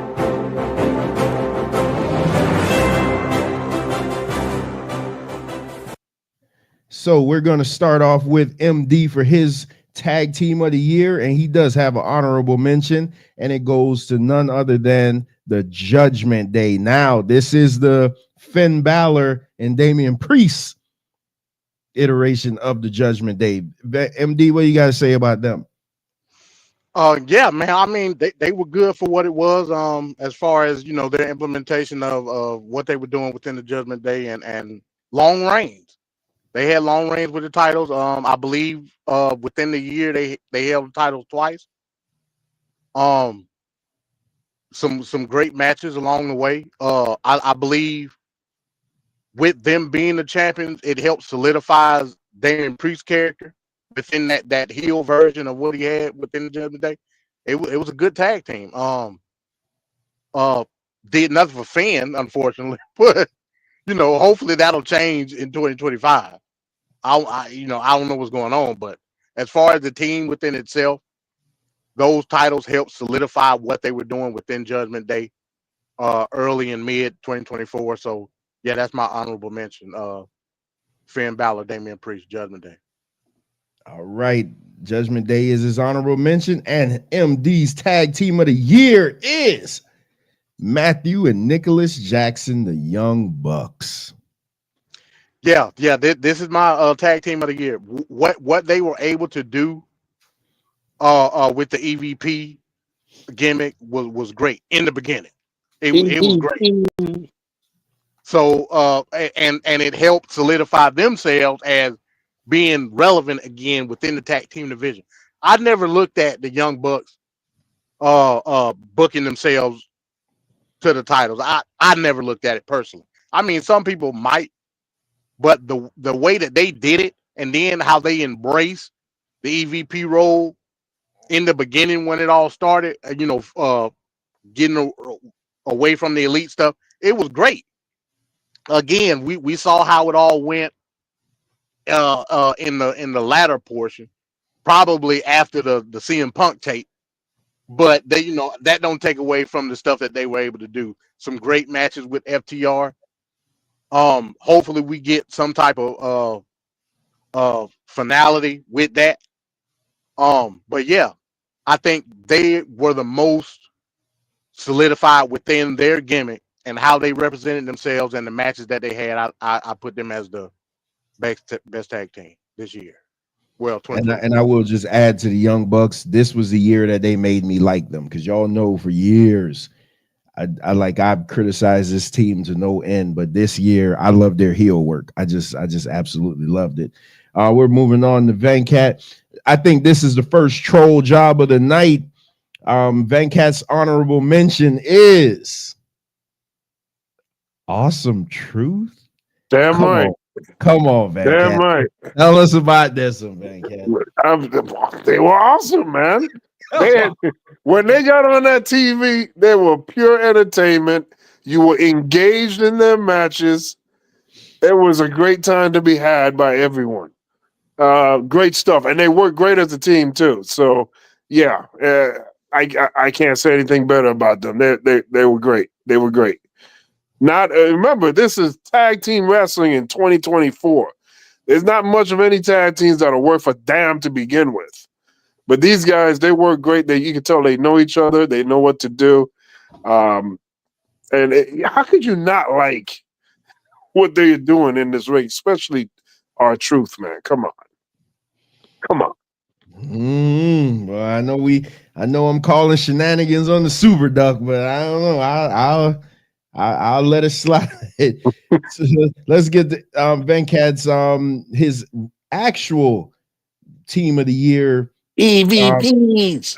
Agreeing with MD, Young Bucks. Yeah, man, those guys were awesome, man. They were in the big high profile matches of AEW. They did Sting's last match. They did a damn great job in it. They did the Anarchy in the arena. Just about everything that were involved in that was in the main event scene, they delivered on. Those matches were fun. Those matches were great. I love it. Young Bucks, man, you got to give them credit for it. We talked earlier about another team that do super kicks to death, but at least this team that does super kicks, they actually had good matches. So there you go. So you don't take any points off for the firecrackers on the bottom of the shoes? Nope, don't do it at all. Nope, we're not even remembering that. All right, just check. You neither, MD, huh? Oh no. I mean, hey, we know it's part of what they do. I mean, they did it before. I ain't got no issue with it. I ain't got no issue with it at all. All right, let's get to my honorable mention for a tag team of the year, man. I mean, who the hell else was I going to pick but DIY? DIY, one of my favorite tag teams in the modern era of wrestling. Johnny Gargano, Tommaso Ciampa, they just work well together. They're very fluid. And again, they're a team that I just recently saw in person at a live event. They know how to work the crowd, especially Tommaso Ciampa. I love the heel dynamic where Tommaso Ciampa was the heel, Johnny Gargano was the babyface, and then it comes to find out that it was all a ruse. They were just working together to get their titles back. DIY is legit. They legit carried NXT when they were on that roster. It took a while for them to get warmed up to the main roster, but now the main roster is starting to come around to them, especially at the live events. DIY is my pick for the honorable mention. But Narubin, you know that you could count on me because my pick for the best tag team of the year is none other than Fraxium, Nathan Frazier and Axiom. If anybody watches NXT, you know that there has not been a tag team match on all of wrestling that could compare to anything these guys have done. These guys have defended the belts at every single show. They also run this dynamic where Nathan Frazier is kind of the bad guy. Axiom is the good guy. It's like they're kind of one-upping each other. Nathan Frazier will take on extra matches and still act like he's okay to compete for the main match, and then one will have to carry the other. Their fluidity in the ring is second to none. They made Chase U look so good when Chase U won those titles. It was Andre Chase is not supposed to look that good in the wrestling ring, but Nathan Frazier and Axiom are absolutely the best tag team in all of wrestling when it comes to me, because I think they could work any style, big man, small man. They can work a speed game. They'll slow it down if you need be. It is awesome. Now, I can't wait until they translate over to the main roster to, help revitalize the tag team division. But when it comes to 2024, my tag team of the year is none other than Fraxium. Just fantastic. Just I've never seen a bad match from them. Never. And so before we move on to the next category, though, very, very interesting. Last year, our tag team of the year was FTR. Nobody even picked them even for honorable mention this year. I thought about it. Very interesting. But they didn't do anything this year. They never were on TV. I know. That's ultimate. Yeah, that's what I'm saying. But I thought about them when I was thinking about tag team of the year. It's crazy. Like, that was legit the best team in the world, and they just completely forgot about them. Are they still under contract? What's going on? I don't know. Well, now they're rated FTR.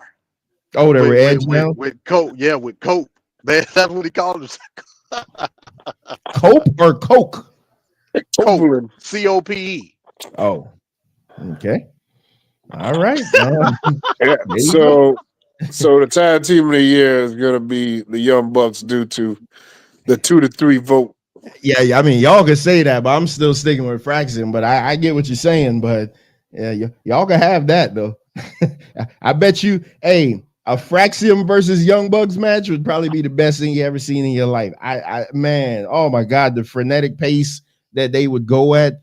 Because this is the one team that I really think could keep up with the Young Bucks. Like if the Young Bucks go back to their old style where they're just go, Jesus Christ, man, a match between these two would just be absolutely insane. So let's move on to the next category. About halfway through promotion of the year. We're gonna fly through this one.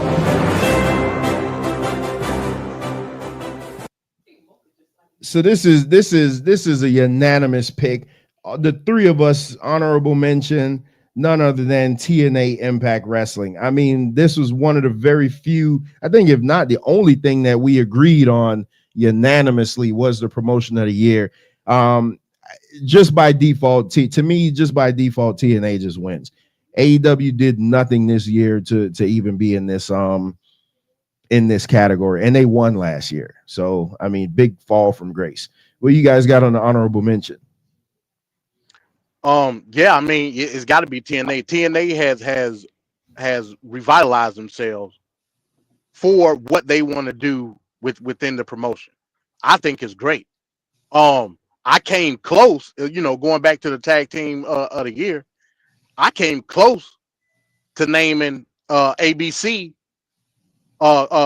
Chris Bay and the Kid as tag team of the year, but nobody knows about TNA. So I was like, I'm not gonna do that. For the stuff that I've seen in TNA, they're awesome. The Rascals, another great tag. TNA got some great tag team wrestling, but what TNA has been able to do, especially with the stuff, what they've been doing with WWE, it's been none short of phenomenal. I think TNA going forward has the ability to overtake AEW.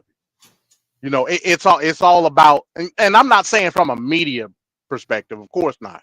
AEW got the big Time Warner deal. You're not going to beat that. But just from the quality of what they present versus AEW, I think TNA can go over the top. That's just a fact. Yeah, I gotta agree with MD on that. I can definitely see that. Yeah, they won't get them in production and stuff like that because AEW got a better, bigger situation going on. But TNA, match for match, hole for hole, wrestler for wrestler, they could meet them at that level and they could be more victorious. And they could just do something that AEW isn't doing, staying consistent with storylines and making sense. So if they just do that, by default, they're going to win. So. Yeah, I don't disagree at all.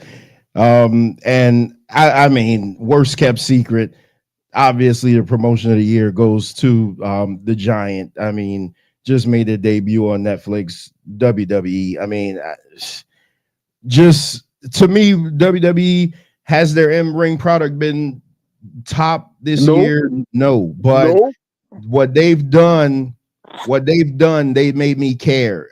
You'll never hear me say that I'm not watching WWE, but you have heard me say plenty of times I'm not watching AEW. Just because it does not matter to me. It's like they literally don't exist in the grand scheme of what I do. I don't care to see anything that they're doing, but on the adverse, I have watched Impact. I love to watch Jordy and Grace. I love to see that Tessa Blanchard finally got a chance to come back. And there may be some rumblings that she's WWE Brown. I don't know. They may not want to touch it, but I would give her a chance. I mean, hey, you let Hulk Hogan back, I'd give it a chance. Yeah. Oh my God, what a disaster. Hey, WWE, the whole thing with them, they keep bragging about it's the biggest gate. And then they mention how much people in attendance. It'd be 15,000, 17,000. Like, how's that your biggest gate? The biggest gate is that's what I'm saying, is the charge.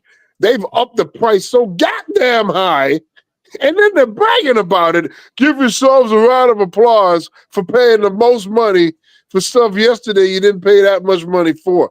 Man, what the frig, man? This your worst promotion or your best promotion? No, this is the best promotion. But I'm just saying, I gotta call out the bull crap, man. WWE, they just marked up the price on people's ass, and then I hate when they do that. But that's the other thing too. They're legitimized. They're saying, I keep hearing. I just heard. Oh damn, what's the guy name again? The guy that was in the feud with CM Punk. I keep forgetting his name. Drew McIntyre. Like, why am I forgetting his name? Yeah, Drew was just bragging about that the other day, talking about this is the best era of better than the Attitude Era, better than the 80s era, better than all these other eras of wrestling. And I'm like, is that really true though? and they're citing the amount of sales that they're making, but that's just because you're charging more.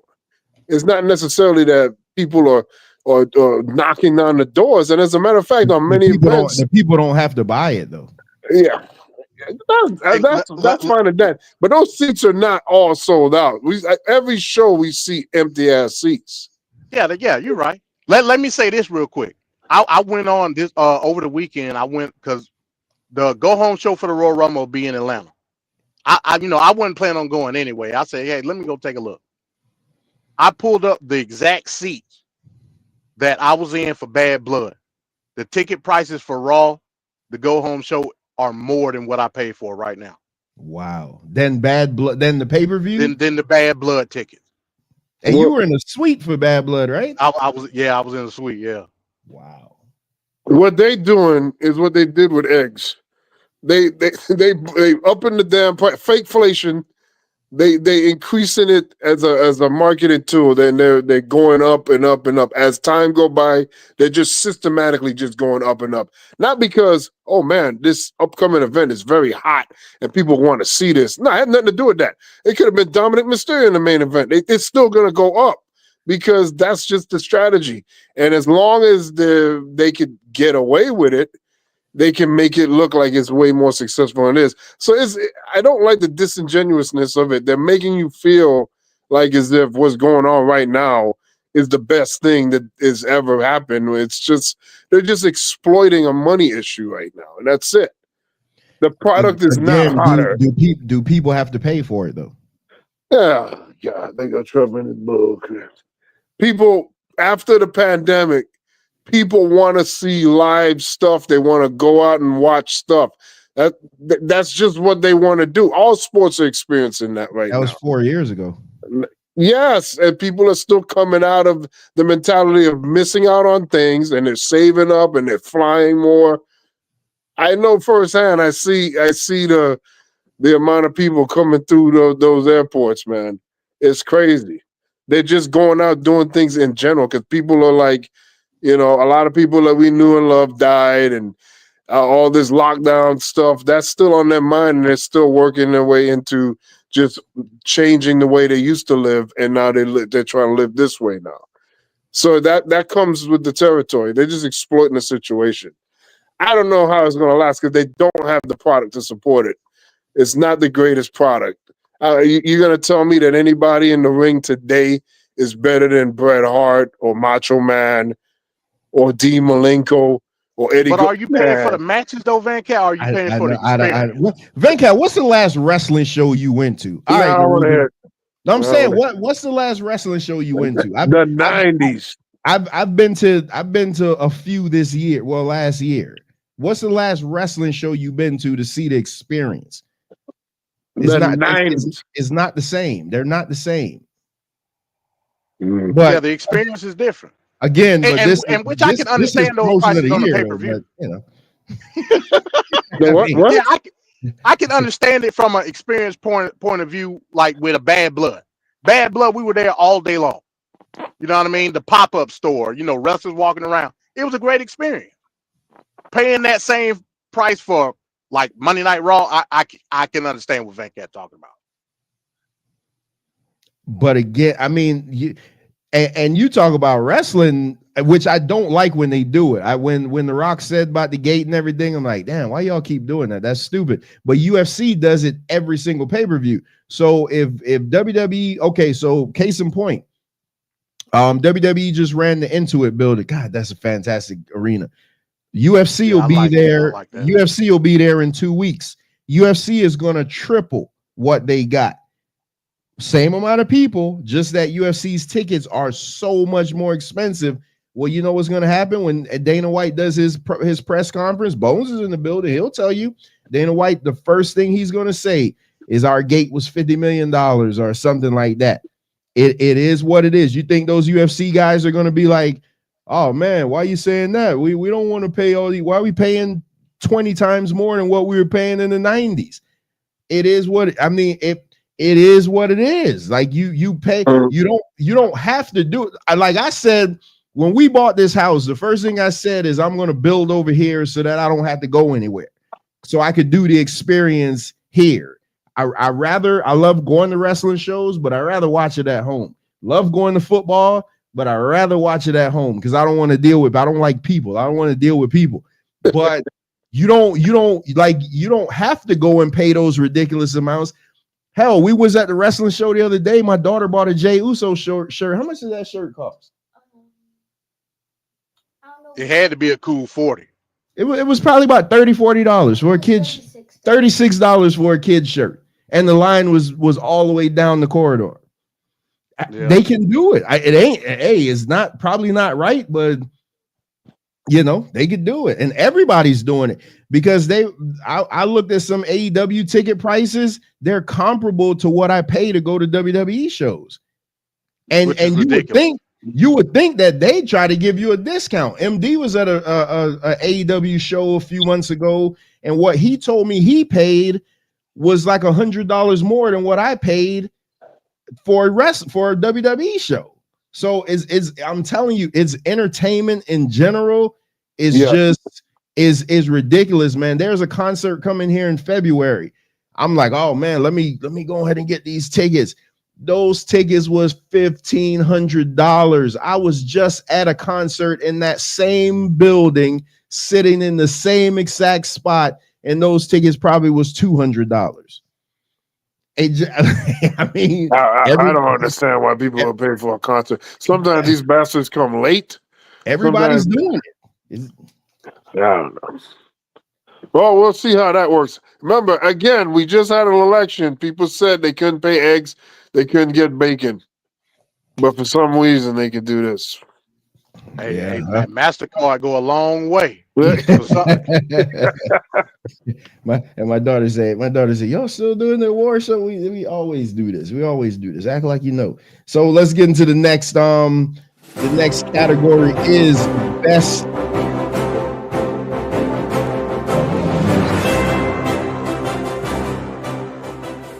The best angle of the year. Now, this so let's get the MD for what his best angle of the year was, and it was the Dom Rhea Liv Morgan revenge tour / turn on each other. MD, what did it for you on this one? Yeah, man, the culmination at SummerSlam with Liv Morgan. Liv Morgan bust her ass to get back, and the work that she did during that angle was spectacular.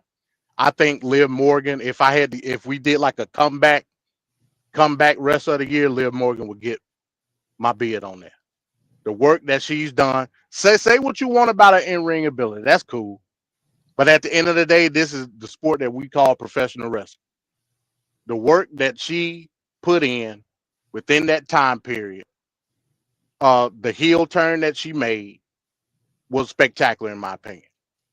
And the way that she held that title and the heel work that she did with the title was great. It was great. Hey, if I had it, I ain't got it with me. I bought a Liv Morgan t-shirt. I ain't got no problem saying that. Liv's finally on top. You know what I'm saying? Yeah, great. I mean, my daughter right here. I ain't gonna say nothing.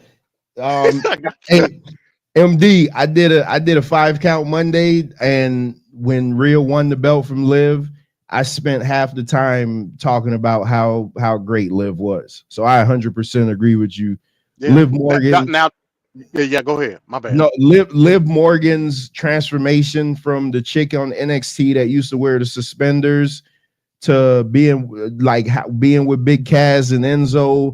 No, that was Carmella that was with them, but she was the Riot Squad. Yeah, she was in every love story. She was, the Riot Squad. She was in the lesbian angle with Lana. Bro, Liv Morgan's rise has been fantastic. No, she's not the greatest in the ring, but she got a million times better. So I 100% agree with you, man. Like she has come a long way, man. Like if I was gonna be proud of somebody, just some wrestling stuff, it would be like how far she's come. Like she's Yeah, she got it. She literally she make you forget about Alexa Bliss. Like you forget Alexa Bliss hadn't been on TV in over a year. Yeah. And it's funny that you mentioned Bliss because their paths are comparable. You know what I'm saying? Mm-hmm. But I think the person that was able to excel despite her difficulties in what she could do in the ring, definitely that was Liv Morgan. And let's not mention Vancat probably ain't gonna like it, the work that Dirty Dom put in and all of this. Oh yeah. MVP. So it is what it is, Vancat. You can't Heat deny magnet. it. Say what you want about it. Heat magnet. You can't deny Dirty Dom. Heat magnet. Can't deny it. Two things that wrestling fans gonna have to admit. Dirty Dom get legit heat, and Solo Sikoa gets legit heat. Again, I was in the building. They booed him out of it. Solo Sikoa gets legit heat. So me and Venkat both shared the same honorable mention for best angle of the year, and we second MD. It was the Liv Dom Rhea love triangle. Venkat, what did it for you on this? It's great, man. Liv Morgan really rise to the occasion. She showed she had a lot more than what she was able to do in the past. I always like to see stuff like that when people can rise to the occasion. You know, there's no Alexa Bliss. There was a moment in time where Rhea Ripley was on the shelf due to injury. She took advantage of the situation and made the best out of it and really came out looking really strong. I'm a fan of Liv Morgan because of that now, because that was impressive. She had an impressive year. One of the bright spots of the women on the roster that can be suspect at times, but she was good. Whenever they came on TV, I'm watching it. I'll always check out whenever any of those three were getting on the TV because, you know, you just had to see what was happening. You just had to see it. And that was like must-see stuff, even more so than Roman and definitely Cody. It's a shame what they're doing to Cody. But, yeah, this was great. So rightfully deserved. I will agree with Bones as well. Bones is saying the Final Boss storyline, and I will agree with him. However, I can't give it to Final Boss storyline because of the amount of time. That's like, what, no more than 2 months out of the year. So that's the only reason why it doesn't really go over the top. Well, hold on, because your pick for angle of the year. I know. I picked the Final Boss, but was the Final Boss. I know that. I'm just saying that's the only thing that really holds it back is it's only like a 2 month. But I'll tell you how strong the Final Boss storyline is. I liked it. I just wish we would have got more of it, but I still want to put it there just to put emphasis on how good it was. But if you're really talking, Triple H did a Tony Khan. Where's the storyline at now? Yeah. World's End type nonsense at the end where you're like, where the hell is this going? The Final Boss storyline is the best thing all year. It just didn't last long, but I still put it there at number one. So Venkat says that because it only did 2 months, you know, he kind of was hesitant to do it, but it was still great. So you guys are going to say that I got recency bias because my honorable mention is the love triangle, but my angle of the year, and I don't care if it just happened, but it absolutely is the New Day turning on Big E. And the reason being is because they've been building this thing up for about 3 months. And everybody thought that it was leading to Cody and Xavier finally splitting. And we even went so far as to think that Big E was going to side with one of them, or maybe one was going to attack Big E and the other one would come to save him. But when they looked at Big E and Big E told them, I got good news for you, I'm going to be on Raw every week and I'm going to be your manager. And they looked at Big E and say, why now? Where were you all the other times? You wanted to be with your girlfriend.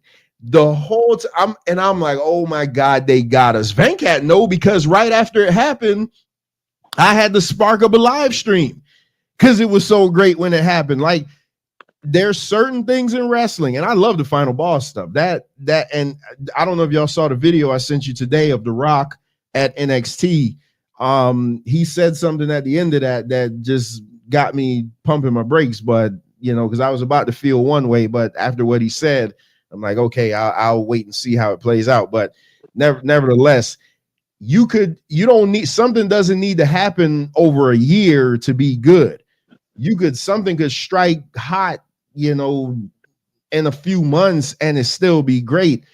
I thought the impact on this, and now what they're doing because of what they did to Big E, is now the locker room has completely turned against Cody and not talking about Cody, against Kofi and Xavier, telling them like they can't dress. And now you see at what was it at Netflix the other day during the dark segment, Cody's talking about how Kendrick Lamar sucks. And like the whole damn arena was going to turn on him. It's just this. They needed to do something to get you to legit boo Kofi, and they did it with this angle. And I think the cherry on top was Kofi saying he flew his mom out, coach, from Ghana to have her sit ringside. I love that type of stuff, man. Even though his mom probably lived here, but nevertheless, it doesn't matter. It's wrestling. You can make it up. I loved it, man. And now because I said, I'm like, okay, if you're going to do the New Day, you're going to have them turn, get rid of the music. Don't let them come out with the colorful clothes and things like that. Now they're literally they're pivoting from everything that made the New Day so cringe to me, the pancakes and all that bull crap. And the best thing about being a bad guy, there's a part of you that think what you're doing is right. Like, I listen, Venkat even said it. He was like, you know what? They not wrong with what they're saying. So even though we think that they're dickbags about what they did to Big E, a part of you is like, well, wait a minute. He could have came back. Stone Cold came back. Kurt Angle came back. Edge came back. He could have came back. Man, I thought this was great, man. This was one of those things that let me know that I could feel, because earlier Venkat was like, well, which era was better? How they saying this is the best era. But then I think about when I watched it back in the 80s, like it would make me feel like, but I was younger then, obviously, but it had me so invested in it. Now when I watch wrestling, it's more so like I'm watching it because we do the show, and I still love it, but I'm watching it because we do the show. So I'm looking at it more so like somebody that's reviewing it versus somebody that's invested in it. But when they did this, I'm like, oh man, they got me. I said, they got me. And for that, this is my angle of the year. It's not a bad pick. I mean, we got all good picks here. So we have a problem because I'm not coming off my pick. No, I ain't coming off. I'm just saying we got to go to the chat now. We got to go to the chat and see which of these three. I mean, all these are legit top picks here, man. And I don't think you have a wrong answer in either way you go. Either way. So Bones, what do you think, Bones? Are you sticking with the final boss? Yeah, Is Bones, Mike on there? Yeah, Bones agree with you. What about Mike? Where's Mike? Where's Ricardo? What you guys pick? Yeah, y'all drop it in there and we'll revisit it. Let us see what you think. Who you think was the final best angle. Let's see who we got next here. That is a great ass angle for real though. I mean, that's an angle you're gonna talk about for years to come. MD, I don't think I ever asked you about that. What did you think about that angle? The New Day stuff? Yeah. I mean, yeah, man. It's good.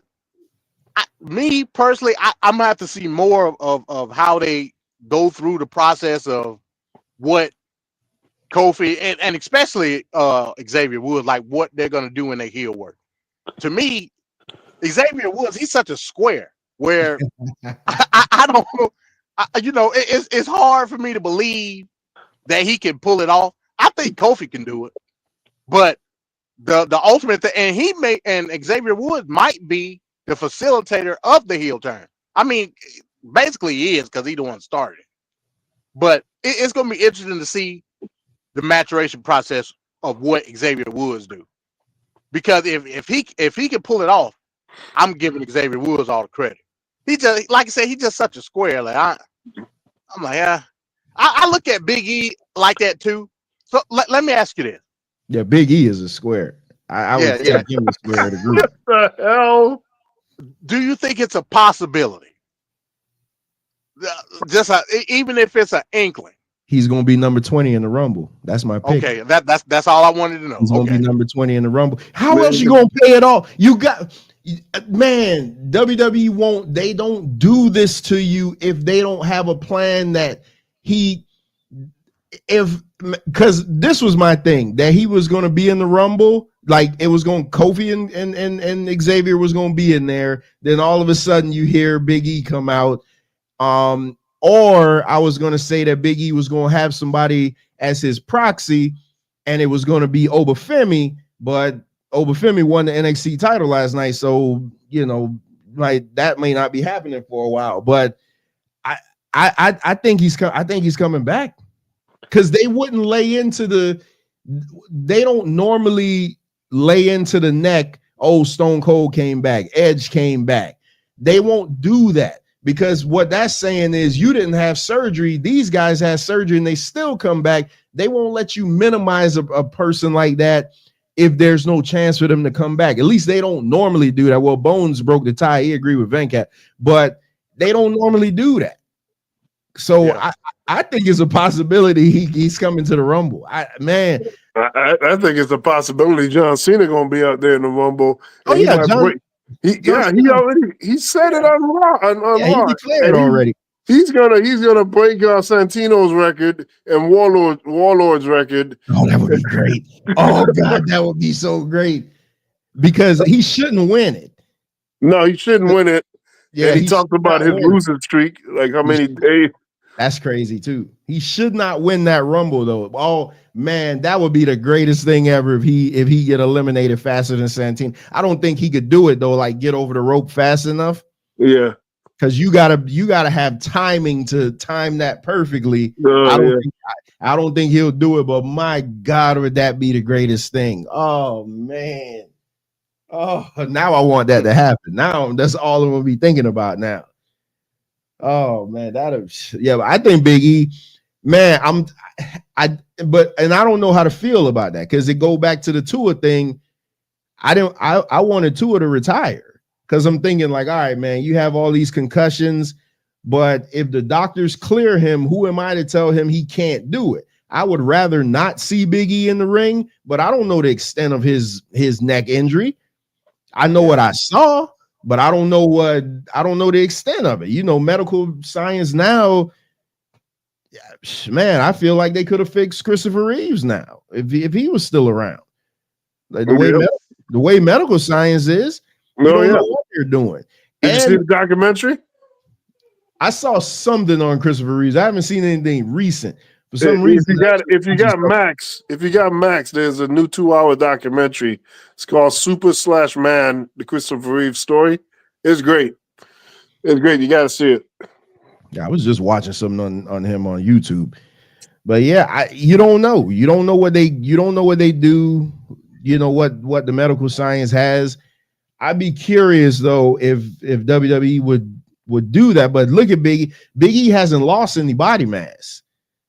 So he has to be able to work it out. You're not that natural. He has that natural frame, but he's not that. You can't stay that big like that without doing some working out. So I don't know. He's gonna get hurt. He's gonna get hurt. He needs to stay away. Yeah, I would rather him not, do it. But they don't do stuff like that. I'm thinking of their history. they don't use specific words and make you think that and go to the edge and then pull it back from you. So I don't know. All right, let's get to the next where the next category is feud of the year.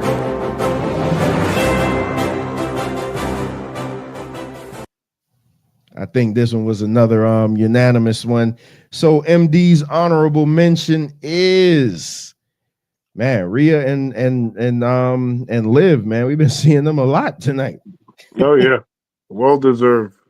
Yeah. I mean, again, you know, it was a great storyline. And you know, that's what it encompassed in, you know, and Rhea is Rhea. We all know she's great in what she does.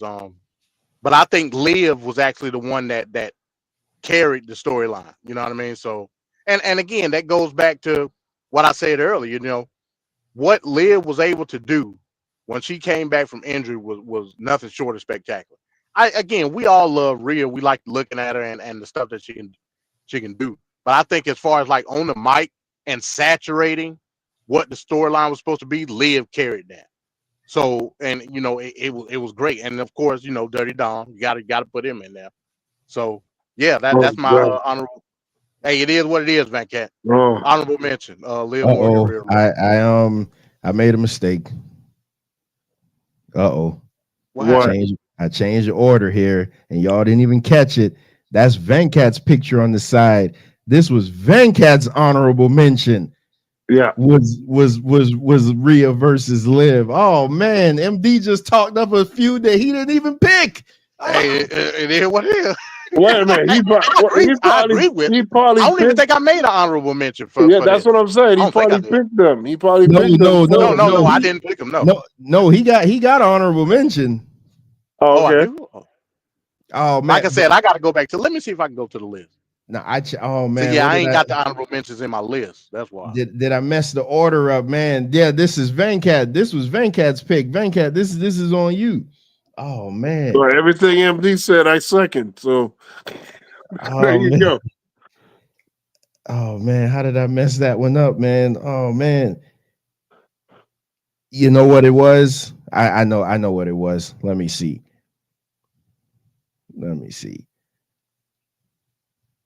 Okay, this was the problem. Yeah, Swerve and Hangman. This was the problem because me and MD had the same honorable mention. No, so I can't pick that. You can't be getting AIDS on the wrestling match. Yeah, me and MD had the same honorable mention, so that's why I put that. Yeah, me and MD's honorable mention was Swerve versus Hangman. I mean, just look at this picture and that just encapsulate everything. He burned the guy's house down. For God's sake. Oh my goodness, really, man. Come on now. What more do you need to know? He burned the guy's childhood home down. Childhood home. No, but obviously it wasn't the same one, but Swerve did go back and he did go buy his childhood home. And then I guess they just burned one that looked like it or CGI'd one. I doubt he burned up somebody's house. Yeah. And yeah, like I said, man, This for what it's worth. Like I said, I know it turned a lot of people off. That's cool. Yeah, AIDS would turn people off. For what it's worth, it feels old school. The hatred and just the viciousness of what it is. It was good, and plus we got to put it in contrast of what AEW tries to present. What it did for Swerve in the beginning versus what it was at All Out made Swerve who he was. It allowed the crowd to gravitate towards Swerve and ultimately put him over the top. That's why I put it as an honorable mention, even though I forgot about it. That's why I put it as an honorable mention, because had it not been for this particular feud, I don't think Swerve would have got the opportunities that he did in AEW. And a lot of people don't like Hangman. I get it. He turned a lot of people off too. But you can't deny the work that Hangman did in this particular feud. And it looks like it may give him another opportunity for the title as well. So there you go. Yeah, I I wasn't a fan of the bleeding in the mouth thing. I thought that was, you took it way over the top. But if one thing AEW does, if they promise you violence, then they're going to give you violence. So you can't say you want violence, then when they give it to you, then you say, "Oh no, I don't want it." And now the way their feud ended in their last match, I'm like, okay, all the stuff you did in all the other matches didn't take him out, but that took him out. Is like, whatever. But just for a blood feud, that actually had the most story of anything in AEW that I saw last year, this had to be the honorable mention for me. Now I It's remember. definitely the most consistent. It's the most Yes. consistent storyline AEW has ever had. Yeah. Now I remember why I did it this way, because Venkat had a different honorable mention. Me and you had the same honorable mention, but we all got the same feud of the year, and that goes none other than Drew McIntyre and Mr. Chick Magnet himself, CM Punk. Man, I'll be real quick on this. Just WWE's this feud literally started last year Survivor Series and kept my attention. And you got to remember, Punk was hurt for like 3 months of it, but he was still able to do enough on the microphone. He was able to cost Drew the title at WrestleMania.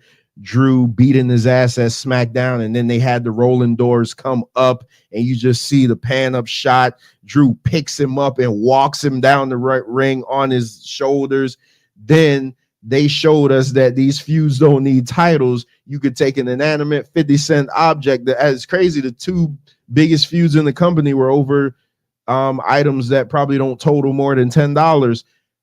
You had a 50-cent bracelet that had a story tied into it that got 3 matches out of it, culminating with Hell in the Cell, which was one of the best Hell in the Cell I ever seen in WWE since Undertaker Shawn Michaels, where this is what I'm asking for. Since Undertaker Mankind. Now, that was a car crash. That wasn't that was great job. Don't devalue that. That wasn't a good match. That was great. Somebody getting his head thrown through a way. I love it. That was great. Yeah, I don't actively want to see a guy dying on my screen. But I think the Undertaker Shawn Michaels Hell in the Cell, the original one, and it's crazy that just happened to end up paying it off at the same exact show in the same building. So that was cool. But CM Punk, WWE, one of the rare times they let you bleed, and boy, did they bleed a gusher. And as much as I hate blood in wrestling, it worked on this one. And it wasn't like, it wasn't blood like, oh man, let me bring a cheese grater in the ring and let me stick you in the head with a shrimp skewer, John Moxley. This was just two dudes legit busting each other's up with, toolboxes and all type of stuff. I thought this was it, man. This was compelling. This was some compelling stuff. This was male soap opera here. Yeah, this was great, man. Clash at the Castle, Mania, all the stuff that we saw leading to the culmination, that Bad Blood. Like I said, I was there. Drew went for that Claymore and he hit his back on the corner of the step. I said his back is broken. Like getting colored the hard way with the toolbox. Like this was it. Nothing can compare to this feud in 2024 in any promotion. This was great. And it gave me confidence that CM Punk can still be compelling in the ring. Whether he can do it in a different way or if he can do it traditional way, it solidified that confidence. So, I feel better not being a CM Punk fan per se as far as what he can do in the ring. We all know what he can do on the mic, but this let me know that 2025 CM Punk can be something in WWE. And of course, Drew, if he don't get no other title shot after the stuff that he did, like that's a travesty. I'm expecting Drew at some point in 2025 to be world champion.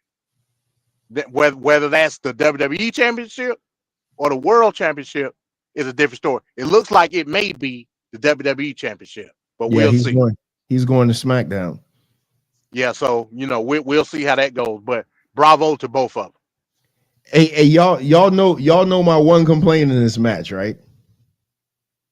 What's that? That they wore trunks. Oh yeah, you did say that. You did say that.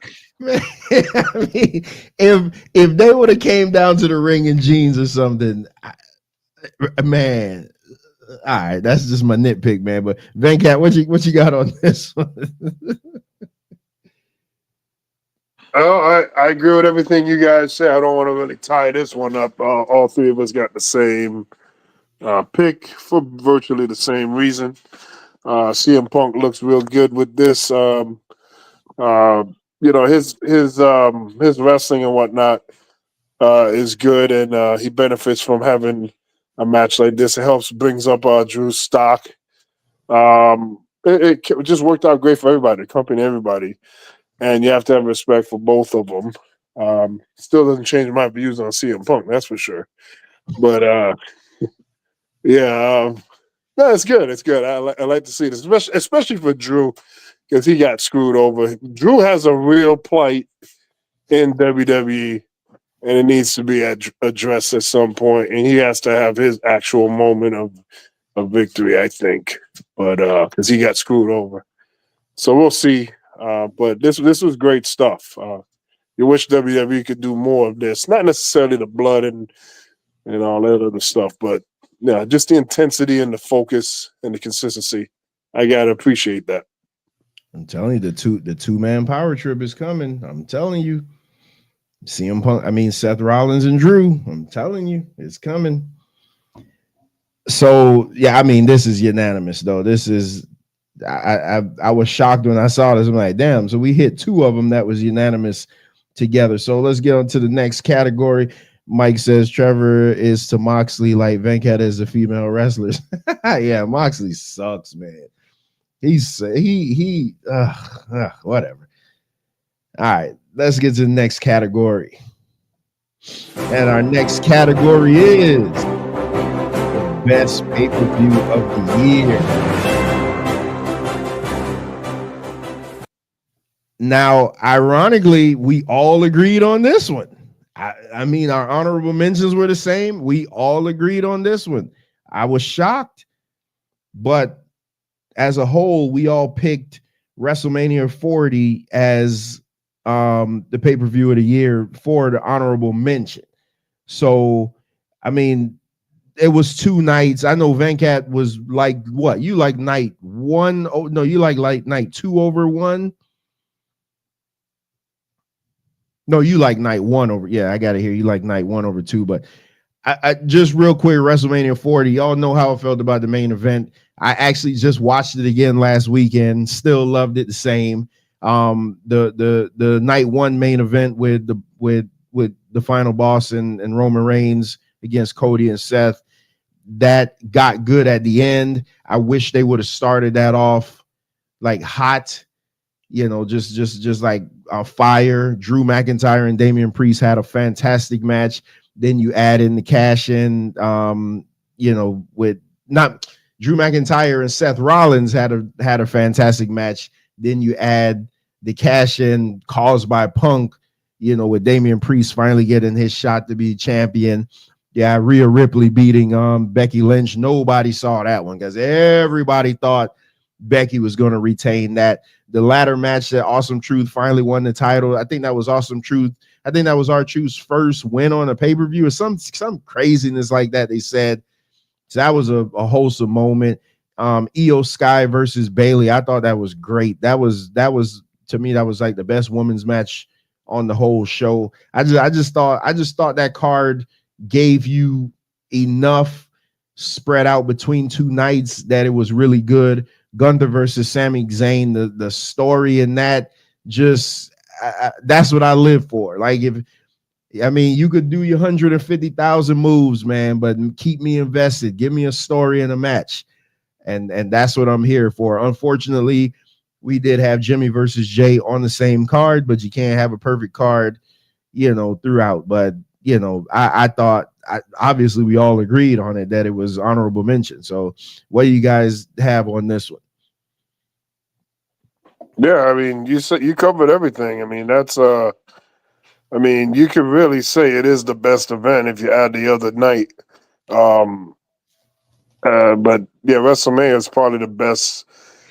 Even though I will say that the thing that keeps WrestleMania from being the best is the crowd. The crowd just isn't as good, and we'll get to the actual best pick, but the crowd isn't really the greatest. Whether what Trevor says with the no ceiling and then the sound goes up, and You knew I was going to say. I was just about to ask you that. yeah, so yeah, it's not an appealing environment. And that's another reason why they did Cody dirty. He should not. He should be winning that damn championship on March in Madison Square Garden. That's where the story's supposed to end, right there. But whatever. It was great. WrestleMania was great, but we have a better situation coming up. What you got, MD? Yeah, I agree with y'all, man. More or less for the spectacle that is Mania. It'll always like be in that mention, whether it wins it or not. Like it was some great matches on the card for sure.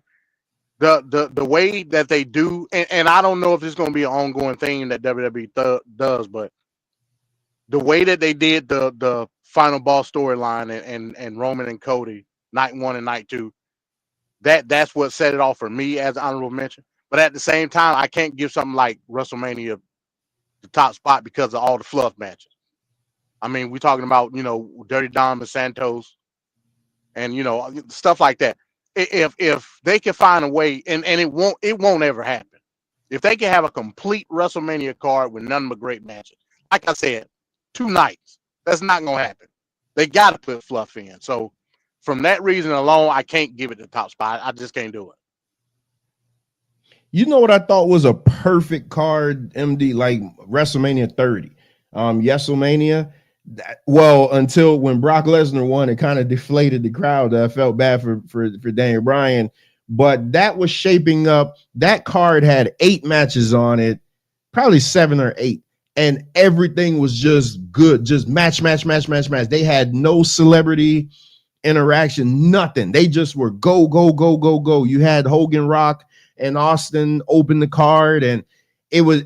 Man, but then when the Brock Lesnar and it's not that it's bad. I mean, Brock probably shouldn't have won, but how he needs to win. That was great. But it completely deflated the crowd because when Bryan, it took a long time for them to get back up for that.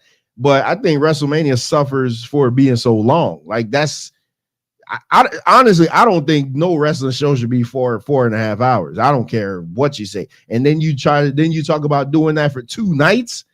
So the same people, so you're not getting that much new people. You're getting a lot of crossover. So the people that were there for night 1 is going to be the same people that were there for night 2. You may have some new people sprinkled in there because they sell those tickets as packages.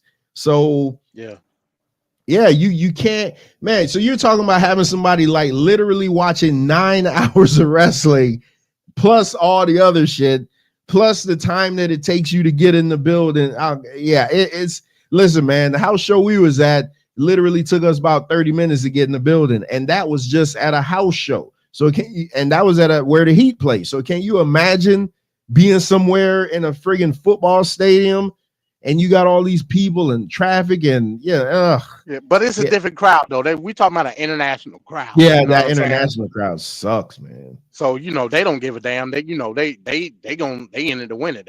It's the experience like we talked about. So do better, Ruben. Even though Trump trying to make y'all the 51st state, do better. So you gotta take that in consideration. But yeah, like you said, it's too long. It's going to be too much fluff there to evaluate it as like the best pay-per-view. It might be the best experience. It'll never be the best pay-per-view. so we all agreed on what was the best pay-per-view. And again, this is one I was shocked that we all agreed on this one, but the best pay-per-view. So here go to all my haters. The best pay-per-view was AEW Revolution 2024. Man. Go ahead, Van Cat, because I know your boy. This your boy. You want to gush over Sting? I know. No, I mean I ain't gonna say much. I'm just gonna say it was great. You know, especially that tag match. It delivered. It was fun. It was entertaining. You didn't look at your watch as you're waiting for stuff to happen. You wouldn't. I was invested in it from the time they got down to the ring to the last bell rung. I mean, it was great. And throughout the night, there were entertaining matches. It was just the crowd was really good, and they had a legit crowd. Actual people actually showed up for this event, so which is something they seem to not be able to do on the Wednesdays and Saturdays, but they did it at Revolution, so that was great. And they made Sting go out the right way. And that's what you want to see. I mean, we would like to see this happen more. I don't know what type of going away John Cena is going to get, but Sting got one hell of a good farewell. So that was awesome to see that.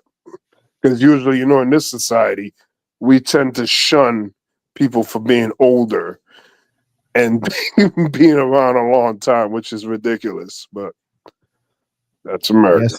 Yes, I do. What? Yeah, man. What? No, I said yes, I do, because that was a shot at me. No. I wasn't even thinking of you. But now that you say it. No, but yeah, I got you. Go ahead. Yeah. I agree with what Venkat said, man.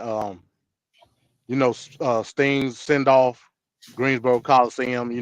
A historic arena for Southern wrestling. The card was, and like the card wasn't the best. Let me not say, I had some high expectations for the Perazo and Tony Storm match. It didn't live up to what I wanted it to be, but it was okay enough. My spirit animal, Eddie Kingston, the Continental Crown with Bryan Danielson. That was a great match. And I remember we talked about it and said how, when we were talking about Eddie Kingston showed his ass in that match. That's great. What made me like him. That was great. And of course, not to spoil anything, but Takeshita Ospreay. That's all I got to say. Yeah, Takeshita Ospreay. That's all I got to say. Yeah, I'm like, listen. Again, people think that is a lot of my disdain for AEW is Tony Khan. Like, so I'm not gonna take anything away from the wrestlers. Takeshita versus Ospreay. I'm never for all the 100 false finishes, man. But those two beat the shit out of each other. That match was great. I think Takeshita should just be their world champion because he's a big Chinaman and he can actually go. And all his stuff looks legit. Absolutely. The Tony Storm and Deonna Purrazzo, just fluffy Purrazzo. It just didn't work. Like it never got his foot off the ground. But that Continental Classic to culminate with Eddie Kingston beating Daniel Bryan, and I watched the entire Continental Classic, and that's what made me, I loved it. I'm like, oh my God, this guy has lost all these matches and he fought his way back, and it's just a regular old fat out of shape guy that wrestles in Tim's or whatever he wrestles in, and he just found a way to come back and win. The match was fantastic. You had Orange Cassidy and the Messiah, the Backbreakers. That match was great. I'm a Roddy Strong fan, so that was off the chain. Yeah, that match. I'm saying, like, they had for the 8-way tag that I didn't like. They had for the bad stuff they had. Well, I wouldn't even say bad. For the regular stuff that they had, the good stuff made it so great. And then to just end it off with Sting, like that's the way you want to send somebody out. I mean, hell, we did a 3-part episode on Sting, his entirety of his career. So anybody said that I don't like Sting, then they're ridiculous. I just said I didn't want Sting to get hurt. That's what I said. But to have his sons come out dressed up as different iterations of him, having Ric Flair, well, that was probably the notch against it. But the way they set that matchup, the way they set that matchup, having the Young Bucks come out in all white and attack them and bloody them up, it made me have a new liking for Darby. I don't know what the hell Darby's doing now without Sting, and that's what I kind of fear. He's doing what? Probably recovering. Oh yeah, he probably busted up or something. But that was my thing with him, is like, man, when Sting leaves, he won't be elevated because he doesn't have Sting. And that's so much so that they had to bring Sting back to come save him at a pay-per-view after that. So after he retired. That's crazy, man. Yeah, that's true. So that just go to show you. But man, I thought this show was phenomenal. Like it was great. It was, I mean, it was great. And like I say, Ospreay and Takeshita, man, whew, yeah, that was one for the ages. Well, but, we got Max now having all the TV shows and the pay-per-views are now on Max. The pay-per-views are on Max too? Yeah, the pay-per-views, and they have year one of AEW. So everything that AEW did in year one is on Max. I guess it takes them a while to get it all up. So they only got year one. Just the TV shows. I didn't hear about the pay-per-views. Yeah, the pay-per-views. Yeah, I thought it was just the TV shows. Yeah, I heard Tony Schiavone say when I was watching the replay of Dynamite. He said that the pay-per-views are on Max and the TV show. You got to pay for them. No, you get to watch them. He didn't say anything about no charge. We'll see about that. He didn't. Why would you have to pay for them?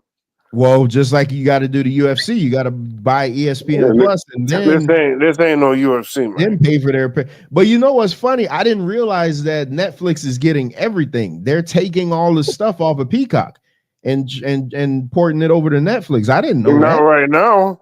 No, they've already started. No, they got Raw centric content. That's all they got. They ain't got no Royal Rumbles and stuff on that like that. But it is going to be probably in the future. Contract is up this year. Yeah, and that's when they'll be able to do it. But as of right now, Peacock is the destination. All they got is like Raw's best matches and Raw this and Raw that. That's it. But I was listening. Oh, go ahead. Right now. No, I was gonna say. Speaking of that, I don't know, and this is a sidebar. I don't know who runs the WWE Vault YouTube channel, but they on a tear right now. Oh, it's the not the YouTube channel, not the WWE regular channel, the WWE Vault channel. Vault. Yeah, WWE that Vault channel is amazing. I didn't know there was such a thing. That jump better than Peacock. They put up everything. Yeah, it's literally like I would watch that over Peacock. Seriously. Yeah, they putting up documentaries. Oh, okay. Behind the scenes footage, footage from house shows. The other day I watched the Berlin house show, the Owen Hart and British Bulldog match. That match was phenomenal. But that's what they should have used the damn network for in the first place. Exactly. To show all the house shows. Exactly. They record them all. I mean, that's stupid. Never to show. They even got Vince doing commentary on it. Oh wow! Like for what? you said it's called WWE Vault? Yeah. At first, I thought it was like some guy. I was like, how is he uploading this stuff and WWE not flagging him? But apparently, it's WWE that's doing it. Yeah, it is. But they won't push it to their main channel. Like, come on. They got like I said, they got documentary. They got the Kingdom Come Triple H documentary on there. Like they putting up stuff like that. Like, why are they not doing? I don't know. Like, I don't know. But it's free, and I'm watching it. Hell yeah! I gotta check that out. I didn't know anything about that. I've been subscribed. I've been watching all kinds of stuff on there. Whenever I want to watch some old, I just kind of think out of memory and then just type in what I want to see. And now I got this thing that Zay hooked me up with. I got certain channels that just show certain matches all day. That's like they'll show Royal Rumbles all day, WrestleManias all day, just all type of stuff like that. Ricardo saying Max and Roku. What Mike said, Orange Cassidy is my AEW antidote. Yeah. Mike love Orange Cassidy. I came around to him. I still don't like the hands in the pocket and all that, but you know, whatever. It's great stuff, man. Orange Cassidy's awesome. He's awesome. All right, we got 3 more categories left, so let's get to this next one. Oh man.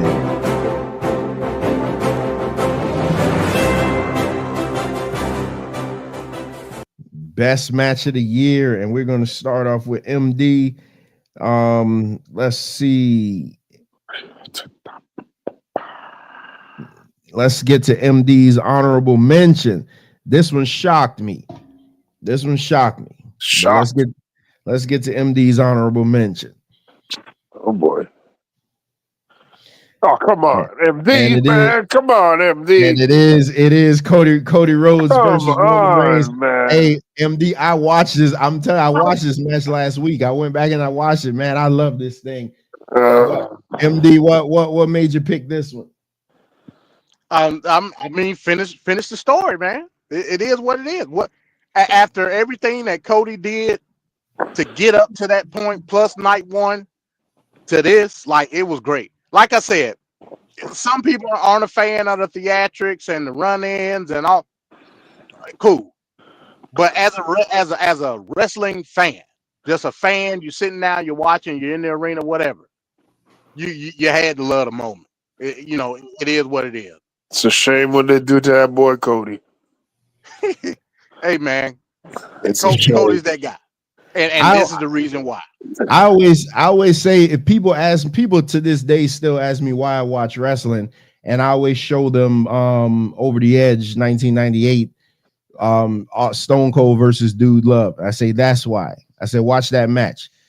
That match was nothing but chaos. That was the one where Vince McMahon said only by my hands could the match be over, and Undertaker was out there, Briscoe and Patterson. It was just a complete chaotic match. And that's what this was. So I agree with you, man. I thought this was great, especially for the ending. But let's get to MD's. He kind of jumped the gun, but let's get to MD's match of the year from AEW Revolution. Will Ospreay versus Konosuke Takeshita. Man, was this fantastic. Now we go from being a wrestling fan to a wrestling purist. If you are a wrestling purist, the X's and O's of what they do in the ring look no further than this. That's just what it is. Essentially, no buildup. Don Callis family, we're gonna wrestle Takeshita. That match for people that and this is what I get from a lot of people that they may be like casuals, or they just used to WWE and they see this and they like, holy shit. You know what I'm saying? This is the next level of what in-ring talent is in professional wrestling. This is it. You don't have to look any further. This is the evolution. What they did that night was nothing short of spectacular. Now, in if we're gonna look forward, the stuff they've done past this hasn't been very good. But I don't put that on them. I put that on just the agents and how they build a match, so on and so forth. This match was incredible. This was the match of the year. Point blank, period. If we're talking about in-ring talent, which again, a lot of people savvy themselves as wrestling purists. If that's what you are, and this not your match of the year, it is what it is. I don't necessarily consider myself a wrestling purist. I look at the overall thing of it all. But if I was a wrestling purist, I will look no further than this. This would be the standard. Like you can't, like this is the bar. That's a point blank, period. So yeah, that's what it is. I don't disagree with you. The only thing I disagree with, is because all the false finishes. I bet it was at least 12. Yeah. I bet it was at least 12. And that's, I have a problem with that, but you can't, Everybody trying to be Ricky Steamboat Macho Man. That's what that is. You can't take away what they did though. That match was fantastic. So let's get the Venkat's honorable mention, which was a damn good honorable mention. Takes us to AEW Double or Nothing Anarchy in the Arena. Man, this shit was good. Everything about this was good. My God, they used the final countdown. That was it right there. My goodness, we can't keep playing this music. We don't got enough money. This was great, John. Now hold on, wait a minute, Van Cat.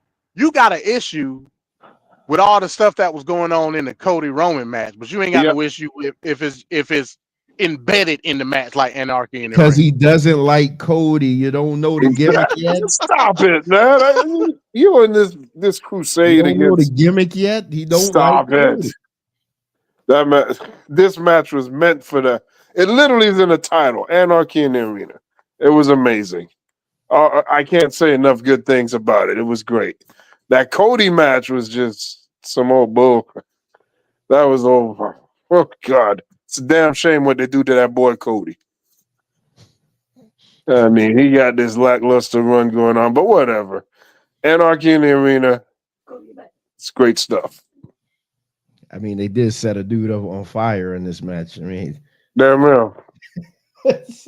Damn real. Show was wild. It's crazy. It's crazy though what you like and what you criticize, and then when you see how ridiculous what you like is versus what you criticize, is like, oh, wait a minute. This ain't ridiculous. No, I thought this was great. I thought this was great. Yeah, when the music kept playing and the Young Bucks was like, man, we're gonna have to pay. They were like, man, we're gonna have to pay all these royalties and stuff like that. I'm like, oh my goodness, that's crazy. Because I think the week before we were just talking about like licensing and stuff like that. So when he said it, I'm like, oh man, that was crazy. Then when Brian came out and was like, this shit sucks, and then they played the final countdown, and yeah, it was great. Yeah, I got nothing negative to say about this. Venkat's ultimate match of the year, though, could only be one. And I mean, we knew what it was going to be. Damn right. Sting and Darby versus Matthew and Nicholas. Just put a final bow on this match, Venkat. Just look at Darby Allin's back. Oh my God. All those cuts. I loved it, man. The Young Bucks just had a great year, man. They had a great year. They were able to be in some main event, high profile matches, and they delivered in every instance of any of those matches they were a part of. And what a way to go out with Sting. This match could have easily been some old bull. Could have easily been some old bull. Talking to you, Ric Flair. Could have easily been some trash. But nah, that's what make it even way better. The fact that this match with a guy's last match, a guy that's in his 60s, and we had a match like that. I didn't think it was going to be like that. I thought we were going to have a decent match. I didn't know it was going to be like that intense. So it was great. And it was fun. I was never bored. You know, a lot of times we watch these matches and you're just looking up at the ceiling. That was not happening here. So it had me fully engaged at all levels. So it's my match of the year. I can't disagree with you. So now comes to my pick. My honorable mention goes back to WrestleMania 40, night 1, the Ring General Gunther versus Sami Zayn. You know, I always talk about this emotion. I watched this again 2 weeks ago also just to make sure before I locked it in as my pick that I really loved it as much as I did. And boy, did I ever. To have Sami Zayn's family at ringside, to have Chad Gable come out and tell him, no, you're going to do this on your own. I'm not going to be there at ringside. Knowing how that ended up, he hit Gunther with a damn brain buster off the top rope. You don't do that in WWE, but he pulled it out and he did it. Just the crowd building and the emotion. Every time Sammy would come up, Gunther would chop his ass down and just destroy him. And it seemed like he was never, ever going to win. And he finally pulled it out of nowhere. The crowd got behind him, hit him with the Huluva kick, hit him with a blue thunder bomb. I mean, just just the emotion of the crowd for Sammy to win this title. I thought it was great, man. I thought that's, to me, again, I always harp on this, man, because a lot of times when you try to remember these things, when I'm trying to go back and I'm trying to make lists for matches and stuff, what gets me is not how many moves they did. I'm like, hell, what got me invested in it? That's why I always say Macho Man versus Ultimate Warrior WrestleMania 7 is in my top 5 matches of all time at WrestleMania. I don't care if anybody doesn't agree with me, but that match was probably the most emotional match at WrestleMania ever. That was a great match. That was a great match. I would say it's probably better than Steamboat and Macho Man. Yeah, you know what? I need to go back and watch Steamboat and Macho Man because I don't think that was as good as everybody makes it. It really is good, but I think over the years people have so inflated it, kind of like Star Wars. You know, Star Wars is a good movie, good series of movies, but like all these idiots going all over the place about that Star Wars, they just overdo it, and it just kind of lessens and cheapens the value of it. But I would say the Ultimate Warrior, you're right. The emotion and everything that was at stake, there was real stakes in that match. When Ultimate Warrior couldn't put Macho Man away and he wanted to quit, and the referee told him, "You realize what you're doing? Your career's at stake." Man, you can't fabricate that. That was on the news the next morning. I remember that. I was pissed. They had that on Channel 7 News, man. Oh, you was like, damn, WWE getting all this shine? Yeah, I was real pissed about that. Oh boy, the hate. You've been a diabolical hater ever since the 80s and the 90s. So my match of the year again goes to the haters, because y'all say I shit on everything AEW, but an AEW match, can't get to it. My mouse just died. Oh man. Oh crap, this one really died. You got to use a keyboard. You got to tab. Now I gotta, oh man. You got to tab and hit enter. Yeah, I hate using directional buttons. I got the touch screen. I just hate using it. My match of the year goes to Will Ospreay and Bryan Danielson at AEW Dynasty. And you know why this match did it over to Takeshita and Ospreay, which was gonna be my match of the year? Because this match had a story. What was the story in this match?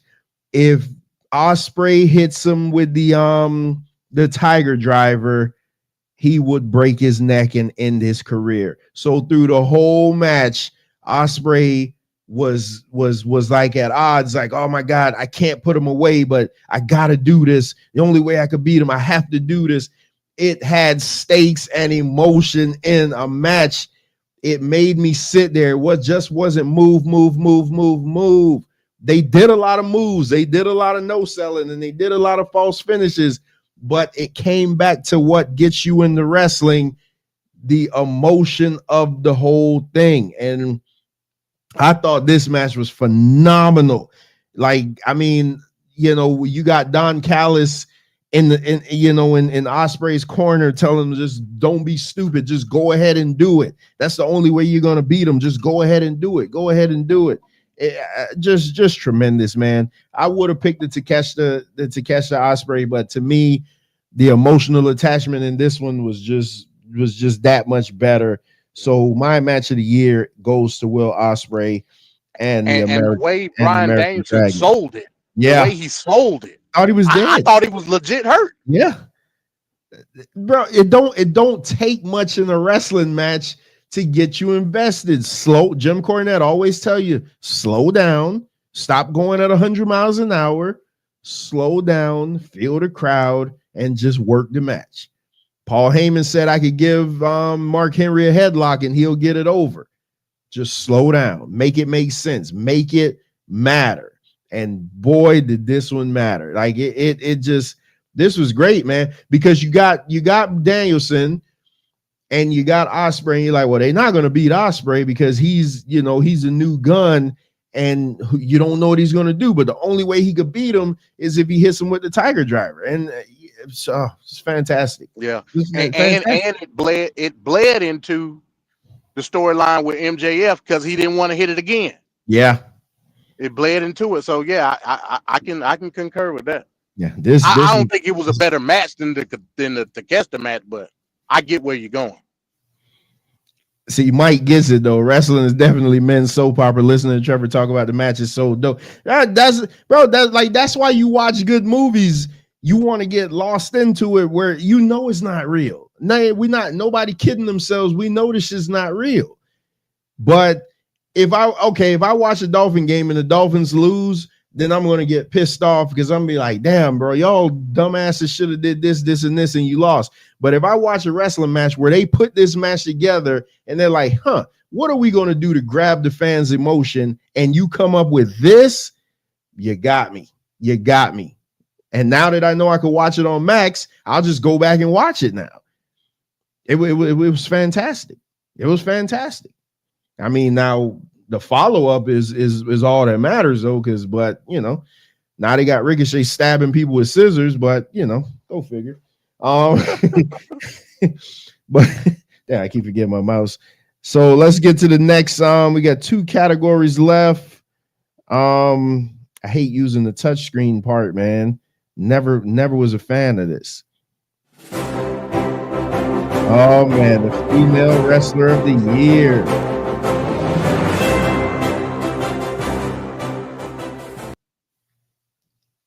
And we're going to start with MD's honorable mention, Nia Jax. Yeah, man. Hey, here's another one. Again, we talk about comeback wrestlers. They're the case for Nia too. What she's been able to do since she's been back, nothing short of dominant. And she's embraced who she is. Say what you want about Nia. She injures people. She's sloppy in the ring. She potatoes folks. Hey, man, embrace it. That's what she did. And because of that, it made her a better star in the ring. Not her run was nothing short of dominant. Nothing short. And hopefully they can continue to book her strong after her losing the title last Friday. We'll see. But what she is now versus what she was before is night and day. So again, when it comes to a comeback, you can make an argument for her. But essentially, she has been one of the best things in WWE. Point blank, period. No argument there. Mike, Venkat picked Sting and Darby and versus the Young Bucks was his match of the year.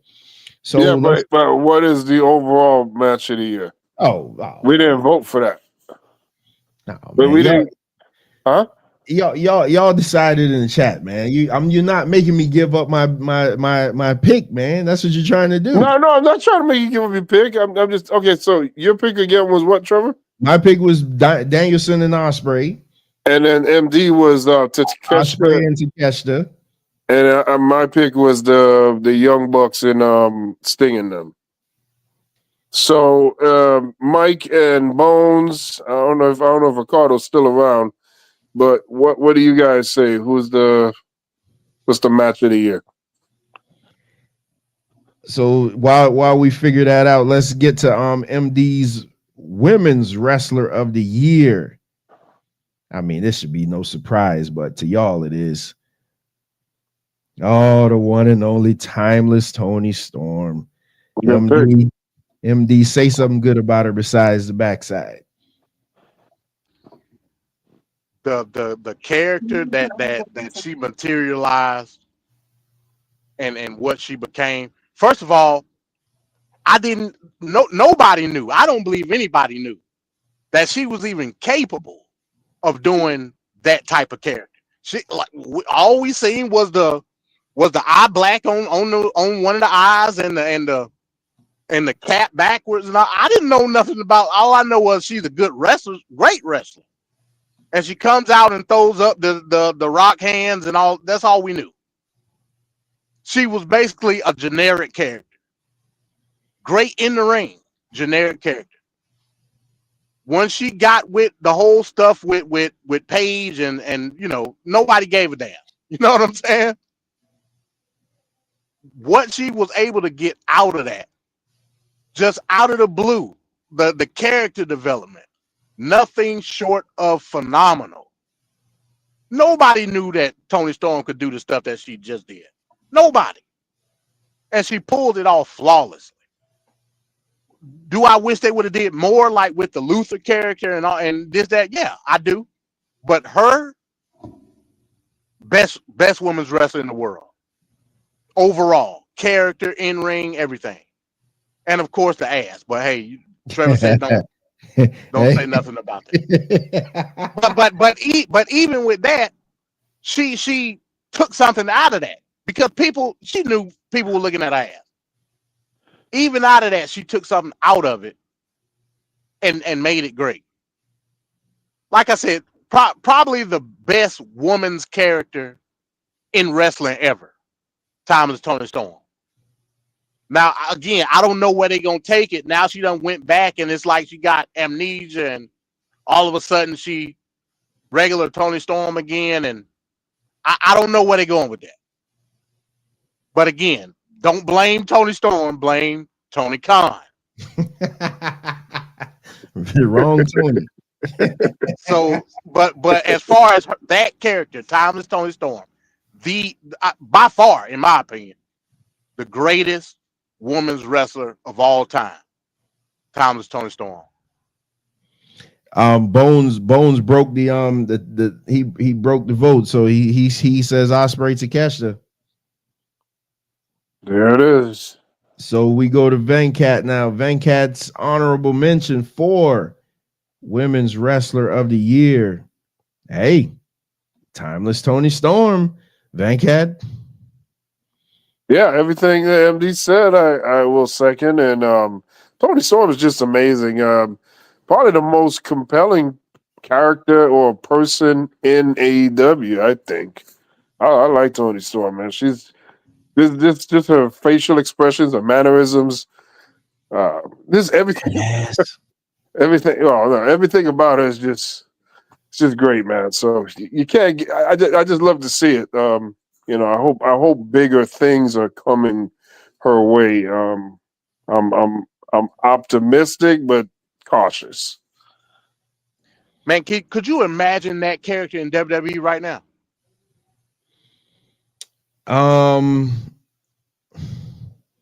She would do that. Would be great if she was. I'm just saying. I think Triple H. I think Triple H would do great with that character. I'm just thinking Vince would run it into the ground, but yeah, bigger things. Venkat with the cakes jokes. Yeah, that's what I was thinking. Like the production, like just off the production alone, what they would be able to do with that character, man. But they had her though, and Vince wanted her to lose to Charlotte. I don't know. Jobbing to Charlotte. Well, jobbing there, man. Well, I mean, you make it seem like Charlotte. All right, so Venkat's. So this one shocked me though, because again, I saw these ahead of time. This one shocked me only for the reason that he had them switched, because I got zero issue with who he picked.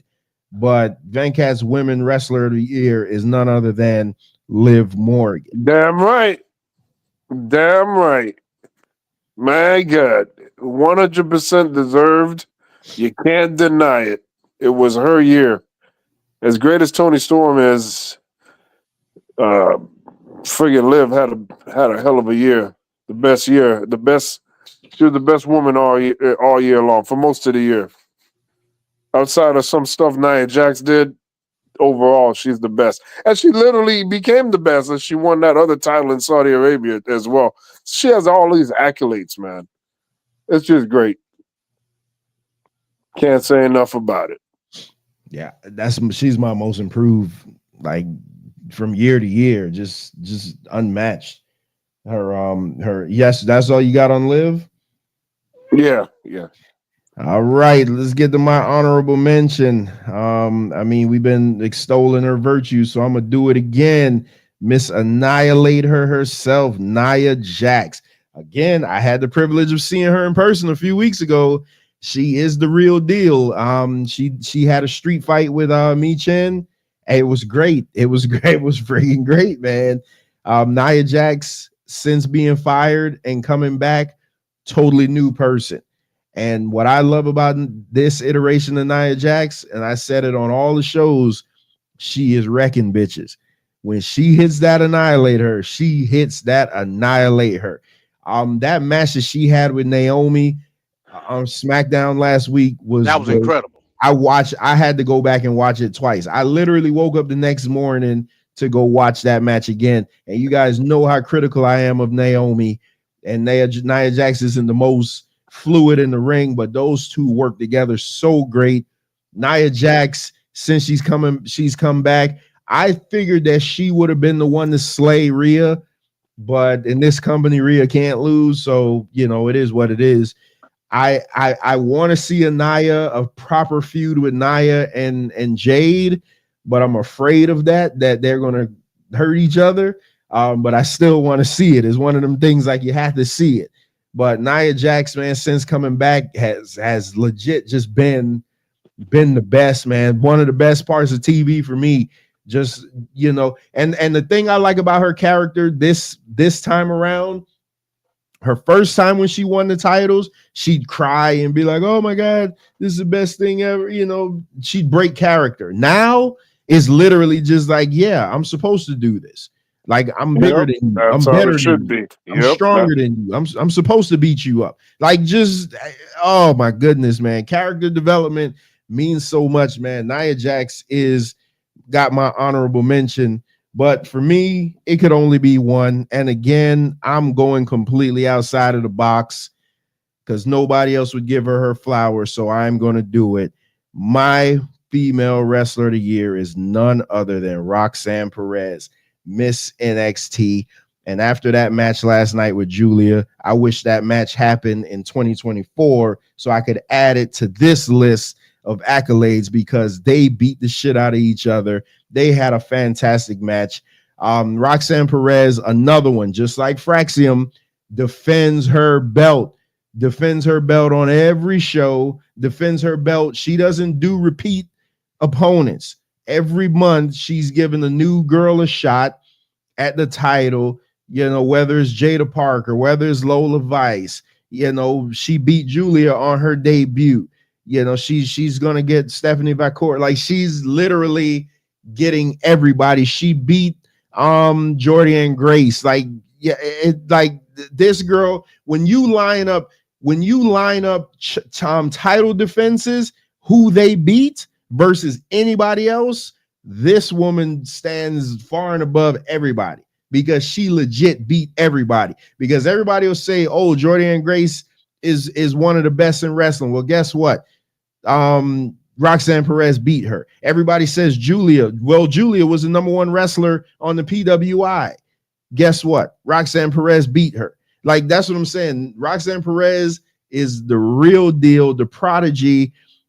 She lost her title last night, which is fine. I mean, she had a long run. Julia is the direction that they want to go in now, so I got zero problem with that. But that match was great. Julia spiked the shit out of Roxanne. I thought Roxanne was dead in the ring, but she just bounced back up. That was scary as hell. But Roxanne, so fluid in the ring. Her heel character, because when she was a babyface, I couldn't stand her. Oh my God, I hated the character, the bubbly character, the always smiling and this and that. But now as a heel, she's embraced it because it seems like that's probably how she is in real life. I can't wait till Bianca Belair turns heel. Speaking of Bianca Belair, not on the list. She was all over it last year. What a big fall from grace. But nevertheless, to me, Roxanne Perez is the female wrestler of the year. If you're not watching NXT, you should be. But nevertheless. Oh man. Oh, well, I guess everybody got to vote on it now. So that's Roxanne Perez, that's Liv Morgan and Toni Storm. And Toni Storm. Oh, let's see what the chat has to say. Yeah, it might say Stephanie Spanish last name. Yes, Stephanie How you say it, MD? Stephanie Vacour or Vakir? It's something like that. Yeah, it's something like that. Man. She bad though. I know that. Oh yeah. Hey, and that goes to your point though, Trev. You said it best, man. NXT got the baddest ones, man. Oh yeah. From top to bottom, bro. There was a match last night. There was a match last night with Cora Jade, Stephanie Bakure, Kaylani Jordan. Jordan, Yeah, I and saw it. Yeah. and who else was it? And I'm like, man, this cameraman, Lola Vice was in it, Lola, right? oh jeez, Lola Vice. The cameraman was trying his hardest not to be a creep. I mean, I felt bad for him. Oh my, yeah. NXT. I don't know where Shawn Michaels, where they getting these girls from. It's crazy. Speaking of last night, The Rock need to stop, man. The Rock need to stop.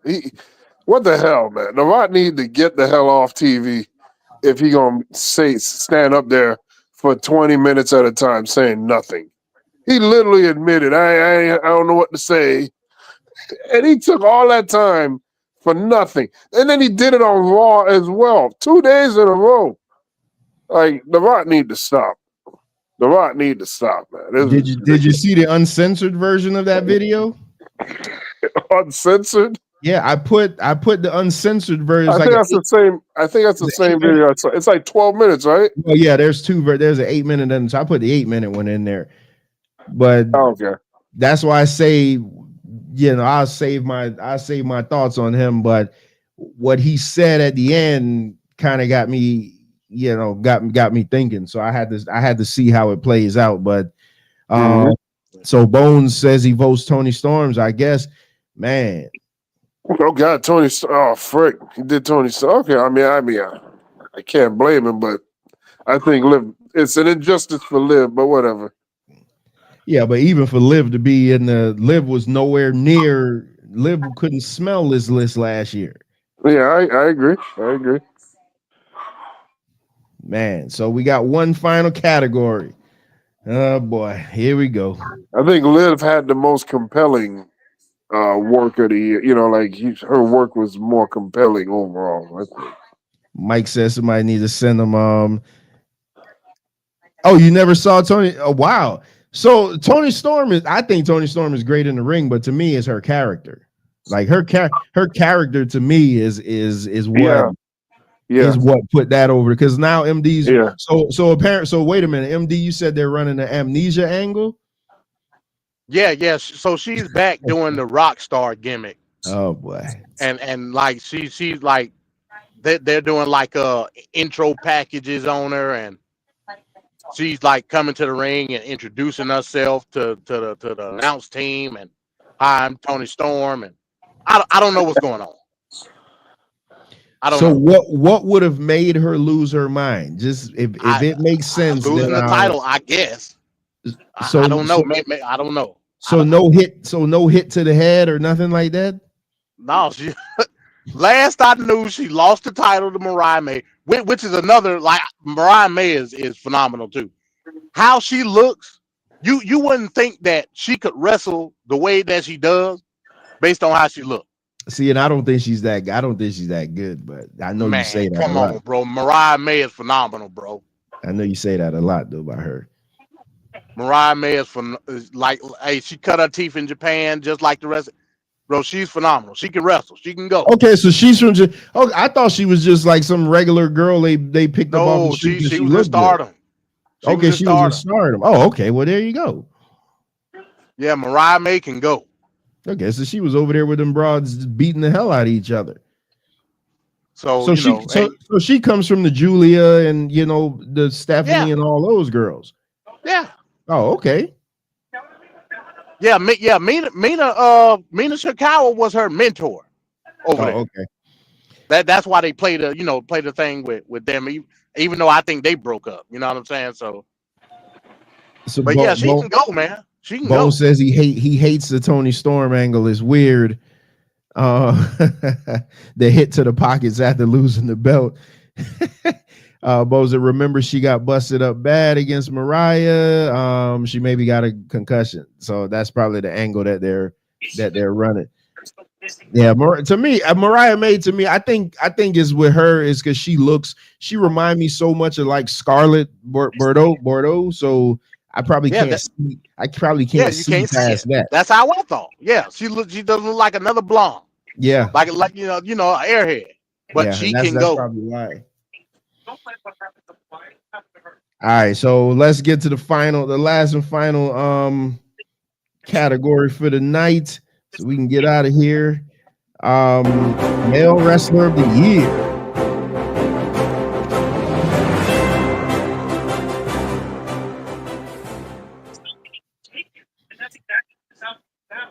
What did I do? Oh man. See, I hate using the mouse. I mean the mouse on the computer. All right, let's do it again.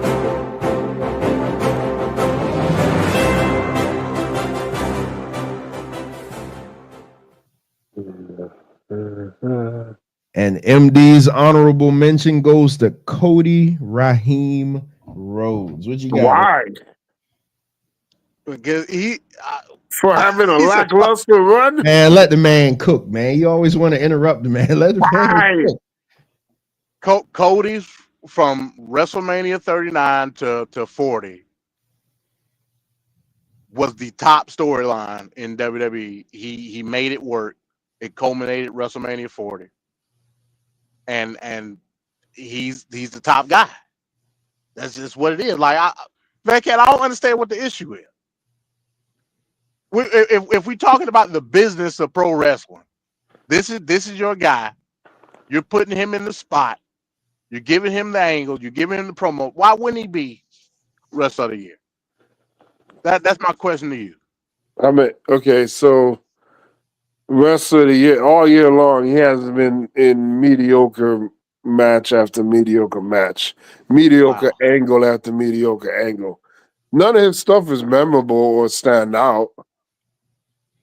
That's crazy. Just because you force him into WrestleMania to win the title at a WrestleMania and you force him to have the Royal Rumble win. But I'm talking about since he's won that belt, is anything must-see TV from Cody Rhodes. You're not tuning into a WWE event for what Cody Rhodes is doing. Matter of fact, on Raw, Cody Rhodes is sitting front row looking at what the other guys are doing as their champion. He's not a Raw wrestler. It doesn't matter. You are the man. You're the champion. And let it be told, the guy that's the world heavyweight champion for Raw wasn't even on the card either. That's a good point. So, I mean, what are we? You got the champion of the show, the champion of the complete promotion, and he's a fanboy in the front row. And I'm supposed to believe this nigga is wrestler of the year. You ain't even participating. You like drooling and gaga gooing over the Rock in the ring. It's like weird stuff, man. But he has not done anything that is like, man, I gotta see that. Man, I need to see what he's doing. No, that's Liv Morgan. That you're thinking that. That's Gunther. That's other people not named Cody Rhodes. It's a damn shame what they're doing to that boy Cody. It's a crying shame. I'm just saying. Since Vancat took your time completely over, MD. Yeah, that's fine. Whatever, man. I'm not saying anything valid. I just wanted to pick his brain about why he felt this way. But am I saying anything that's not valid here? Nobody's like Cody's title run is lighting my life on fire. We're just going through motions. I'm not basing my honorable mention off his title run, though. I'm basing it off everything that he was able to do. First, the beginning of the year, winning the Rumble for the second straight year, going into Mania, winning the title, having a program with one of the biggest stars ever from the promotion, The Rock. I'm talking about stuff like that. So you can't deny his year. You just can't do it. Despite the year of all of 3 months, and everything after those 3 months just felt very lackluster. Well, that's your opinion. That's your opinion. Come on, but that's my honorable You can't mention. tell me nothing after WrestleMania was like worth anything. Now I will agree with you. Wait till y'all see Vancat picks, and then he gonna have to defend this. I will agree with you. A lot of the stuff that he's done after Mania has been undermined by bloodline stuff. I'll agree with you on that. So if I give you something, I'll give you that. You see Bones here in the chat, right? Man, because Bones mad because he Come on, Trevor, you always do this, man. You always delegitimize things. He mad because he left AEW. He left them That's high and not dry. Bones ain't thinking about that. Come on now. Mad because of that. Stop it. Hold on, man, because I want we got to get the Venkat picks because he gonna have to defend these. what are you talking about? Hold on, so MD's honorable mention is Cody Rhodes. Just fantastic pick. Just fantastic pick. It's not fantastic. MD's wrestler of the year goes to none other than Will Ospreay. So there you go. Well, that's a legitimate pick. Yeah. Again, going back to what I whoa, hold on, MD. Hold on. It has Will Ospreay ever been AEW champion? No, but he had a great year of wrestling. Yeah. Again, you going back to my point, him. Going back to my point, wrestling fan versus wrestling purist. If I'm switching my characteristics of a wrestling purist, hands down, Will Ospreay has opened the eyes of a lot of people here in the States as far as what the next level of professional wrestling is in ring. That's just a fact. You can't deny that. And you can look at it side-eyed, I guess. And I would play devil's advocate and pick characteristics toward that. But from an in-ring perspective, people have not seen, I'm talking about here in the States, people have not seen the level of pro wrestling that Ospreay is bringing to the table right now. He is a literal evolution of what we call wrestling purists. They're seeing something that's going to elevate what people view professional wrestling as. That's just a fact. So I can't do nothing but give him his flowers. He is the wrestler of the year. Point blank, period.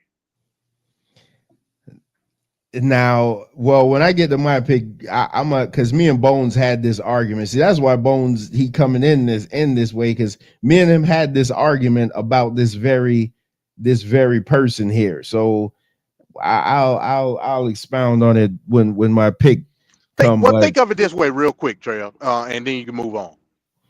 Like a person like me, when I grew up watching wrestling, yeah, I was into the theatrics and the storylines. But I wanted to see people like Guerrero. I wanted to see Mysterio, Dean Malenko.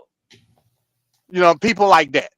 And a lot of the wrestlers that we see today grew up thinking that had that same mindset.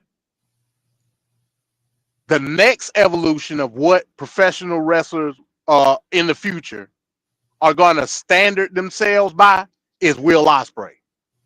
That's just a fact. You can look at it as okay, they're not encompassing everything there is about professional wrestling.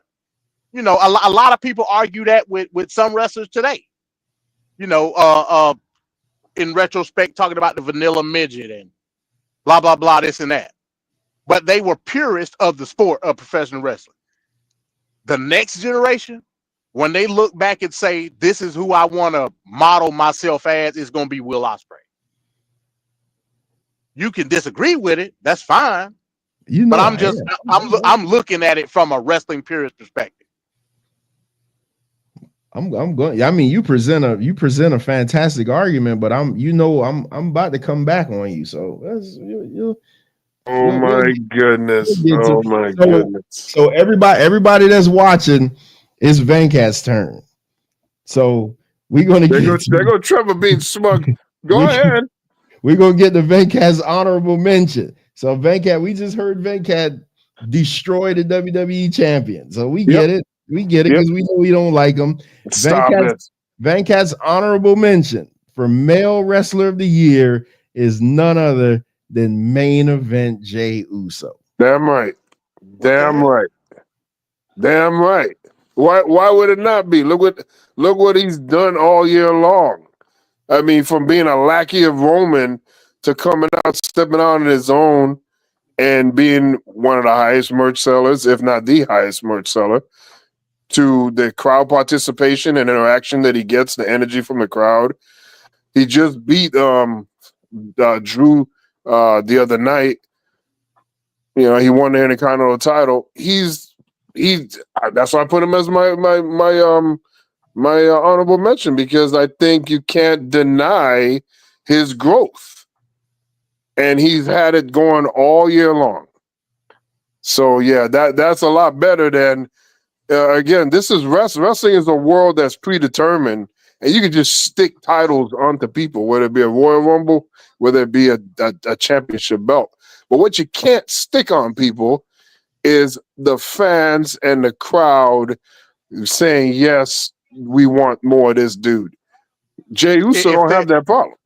If there was the equivalent of like a breakout star of the year, I would agree with that. Yeah. Because he organically got over. I agree with that point.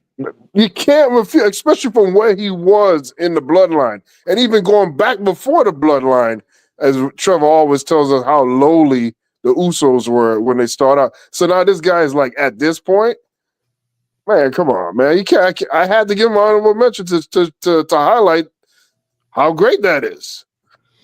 I don't agree with you, because I just saw him the other day. And I see how the crowd reacts to him. But everything that you said that he does, all the intangibles for why you put him there, you look at Cody, who failed a year ago.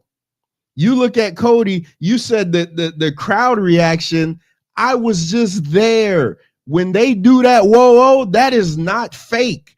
That is legit. Everybody does that.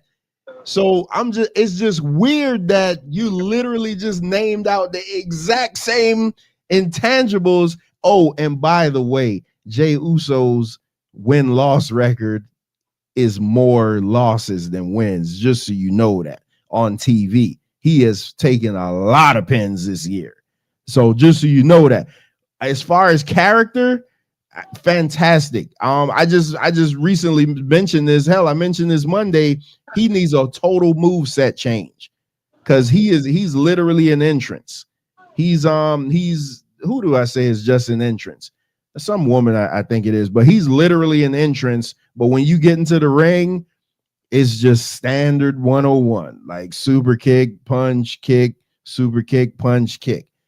Yeah, we do need to do a breakout or a comeback wrestler of the year or something, just based off of this. Well, I'm just saying though, everything you just named, everything you just said, I'm just sitting here like, Cody did. Well, first of all, you're looking at Cody versus Jey Uso. Those are two different tiers. Those are two different levels.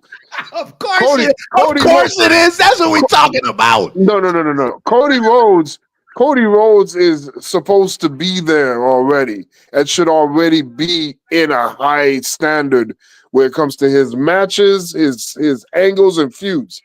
The Rock left and Roman left, and he had nothing to do. It was like his whole title run just at a standstill, and he was not able to generate whatever energy or continuity with other people on the roster to make things happen. Look, CM Punk did a lot with a little. He had an injury, and he went at it with Drew and made something spectacular. Cody didn't do that. He didn't have an injury. Nothing Cody has done since he's touched that belt has been compelling. Not even close. And I don't say he has to be CM Punk level and Drew level, but it's not even interesting. I don't even want to see it. It's not even mildly like, oh my God, I really need to find out what's going to happen with this match. So he's already in that upper echelon, but he has not gotten over the top. Whereas Jey Uso is coming up from the bottom, going up. So they're not on the same level. But what Jey Uso is doing is a lot more progressive than what Cody Rhodes is doing. He's just there. There's nothing happening with Cody Rhodes, and it cannot be denied. I don't understand why you guys turning an eye to this.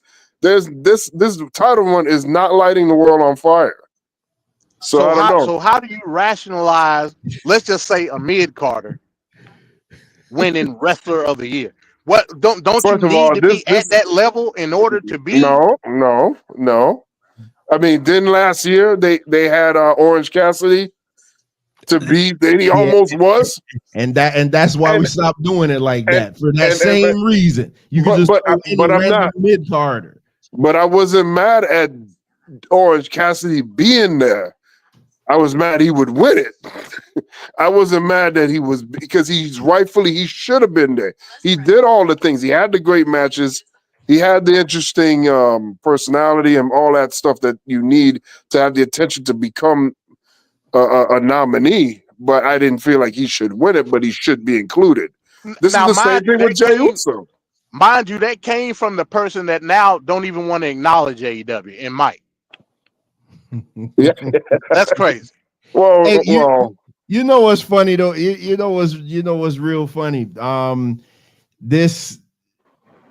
again, you like who you like, but I'm just saying everything that Venkat is laying out is what Cody's doing, and Venkat is somehow trying to make it seem like Cody Rhodes is picking his opponents. He brings up CM Punk. Yes, CM Punk and Drew had the feud of the year. CM Punk only wrestled one person the entire year, so they were gonna have to make it great.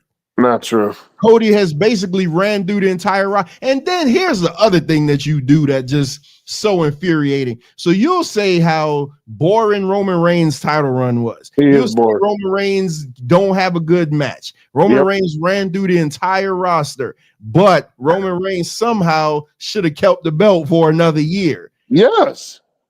Okay. Yes, because how often do you have a guy that's on a reign of 4 years? So you're setting up for that bigger win at the end. Right now, we didn't do that, and we got Cody just in middle aged and crazed. I mean, it's just underwhelming. Like, he should have had hot matches, and this was not a problem for Cody because the year before, what was he doing? He was messing with Brock Lesnar and having. Seth Rollins. That's it. He only wrestled those two. What do you mean, whatever? He wrestled Brock Lesnar for 3 shows. He wrestled Seth for 3 shows, and then he dealt with the Bloodline. That's it. And he had that one tag team run with Jay. That's it. That seems like a lot more than what he's doing right now. All right. That seems like a hell of a lot more than what he's doing right now. But you trying to put Jey Uso out there like he should have his head down. That guy had a phenomenal year. You trying to put down Jey Uso? It's shocking that this man is literally putting. Well, he's more than a mid carder now, but you're putting like lower tier, upper main eventer in this stratosphere over like a Gunther or somebody like that who's had legit great matches. Like, that's nothing. And Gunther had the best character work as for a champion. Like, you know. Would you say that a guy being a champion, let's say like Sergeant Slaughter or Ultimate Warrior, they were the champion, and you could look at a guy that's a quote unquote mid card, like a Ravishing Rick Rude, like a Mr. Perfect, like a what's the guy named Excellence of Execution, Bret Hart, and you could tell me that those mid-carders weren't having better stories, better rivalries, better matches than the guy that has the belt on the top. This is what I'm saying with Jey Uso. Not necessarily the matches per se on the most of it, but it's just not the matches, not the wrestling matches. Well, you know that wrestling has multiple aspects to it of where you can garner success. Guys garner success on the mic. Guys garner success in the technical aspect in the ring. Guys garner success on many different fronts. Jey Uso has been able to capture legitimately the fans, and his personality and persona has exploded, and it can't be denied.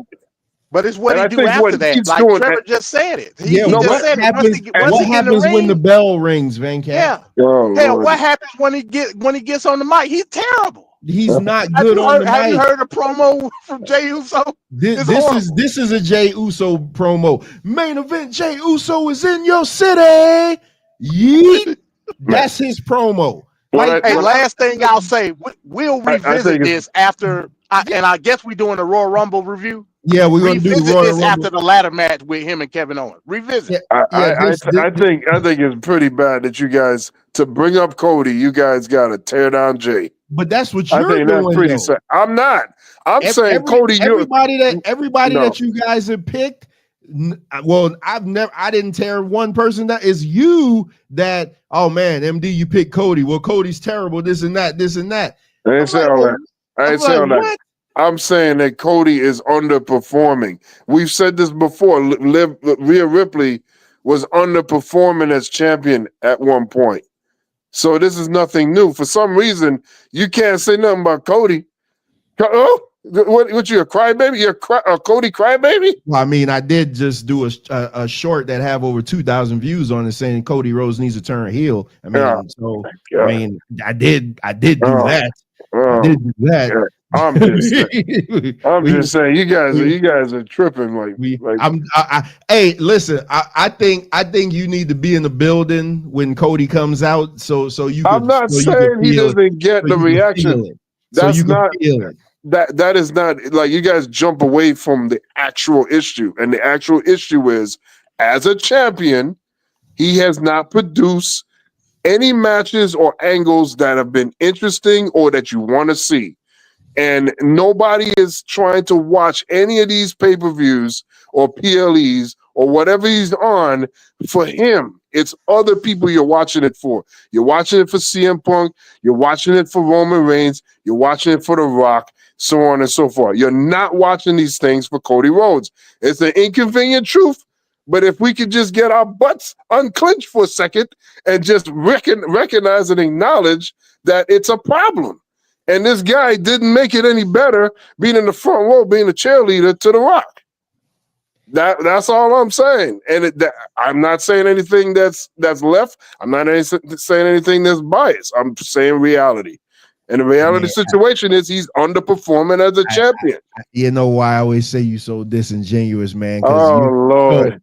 So Jey Uso's IC title reign was performed well. See, you're always doing. I'm just asking the question. You're doing the whataboutism. Answer the question. Just answer the question. The criteria for Jey Uso is different than it is for. Like that's what I'm saying. You can't answer the question. See, because you're not talking to somebody who don't watch this stuff. So everything you trying to throw out, you know what you do?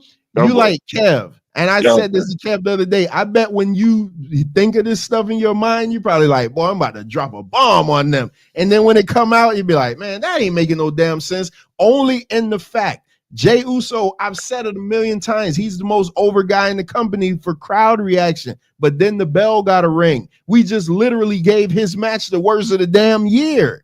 That's him who did that. You're trying to hold Cody back for somebody booking him to wrestle somebody. He didn't pick to wrestle AJ Styles. They did that. That's his best match. Like that's what I'm saying. Like you're literally that's his best match. But see, and again, I'm trying to make points, and then you see what you're doing. You don't want to hear what I'm actually saying. You're literally. I've never said. I said Cody need a heel turn. I said Cody needs somebody to bust him up. He needs a feud that'll make us think he's in peril, because you never think that he's losing the title. You never think he's losing the title. But if I'm gonna say that, Roman had a 4-year run where we never thought anybody was going to beat him for the title. I always thought he was going to lose. Oh, come on. All right, man. Let's move on. Because now, against Drew McIntyre, I really legit thought that Drew McIntyre was going to beat him. That was the one match out of 37. No, because of Kevin Owens, I thought Kevin Owens was going to get him too. At the Royal Rumble. I thought that was it. All right. Let's all right. Come on, man. Man, you know what? I feel like you literally you just want to you just really want to argue now. Like, I'm being real. I don't see what you're defending. Like you're not. Is Cody Rhodes lighting the world on fire right now? You're not making any sense though. How am I not making any sense? I'm giving props to an up and coming guy, and I'm looking at a guy that's already at the top, and he's not. Who's a better wrestler? Who's a better wrestler in ring? Well, Cody Rhodes is a better wrestler, but that's not what this is about. That's not what this is about. He's the better wrestler, but has he put together a run that's fitting for his caliber of what he can do? That's where the disappointment is at. That's what you're not seeing. So my criticism is taken as anti-Cody when it's like, this is what you're doing wrong. I wish you would do something else to be better than, because I know you could do better. But we got to break it down special ed style, because some of these people just don't get it. I guess. Oh, so if you thought Venkat's man, this video tape machines are rolling. When the time passes, we're gonna see what happens. If you thought Venkat's honorable mention was something, which Jey Uso is that dude. Venkat's wrestler of the year, male best is none other than.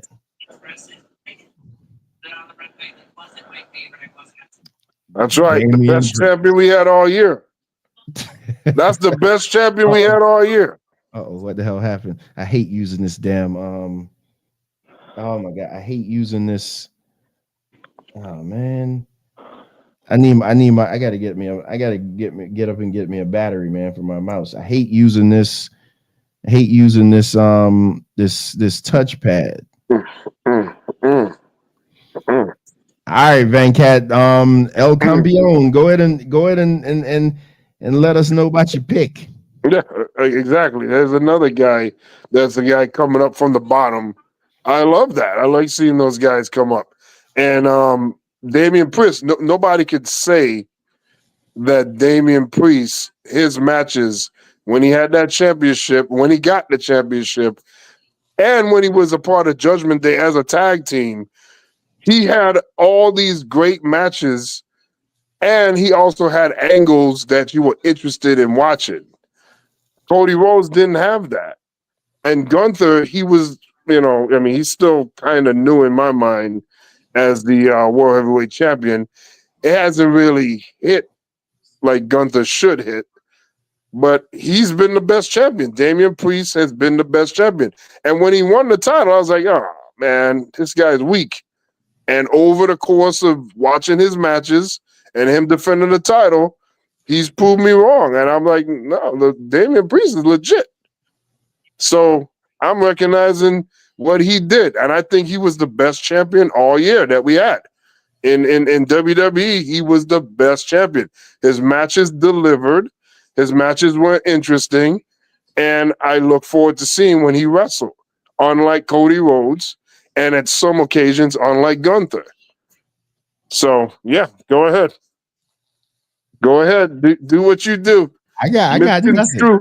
Because you're trying to delegitimize. I'm not saying that these guys. I'm not saying these guys aren't great. If you want to talk about the most dominant champion in all of WWE, you look no further than Obafemi.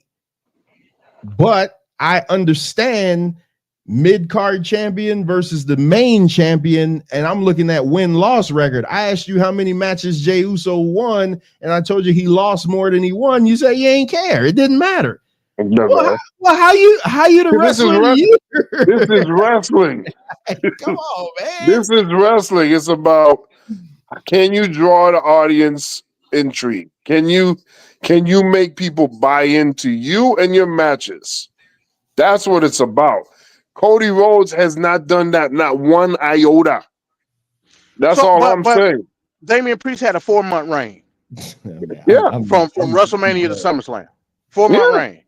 Yeah. So what are you basing on outside of that? The tag team reign. I'm just saying stuff he did with Finn Balor.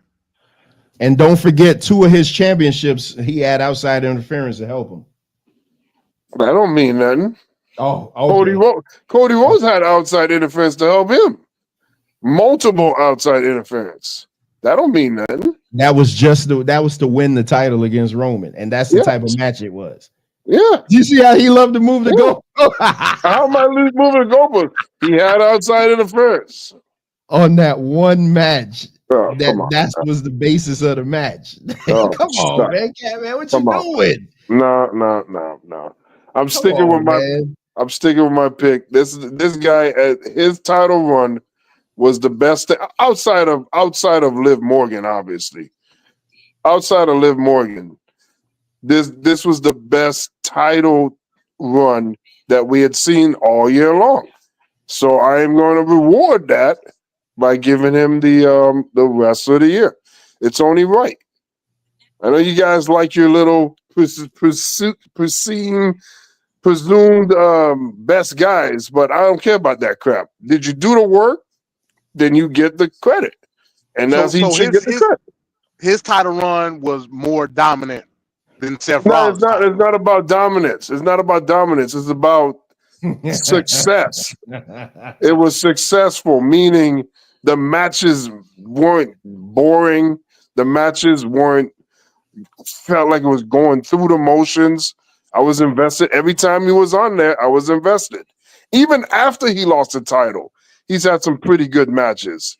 He's had a damn good year, to be honest. He's had a really good 2 years, to be honest.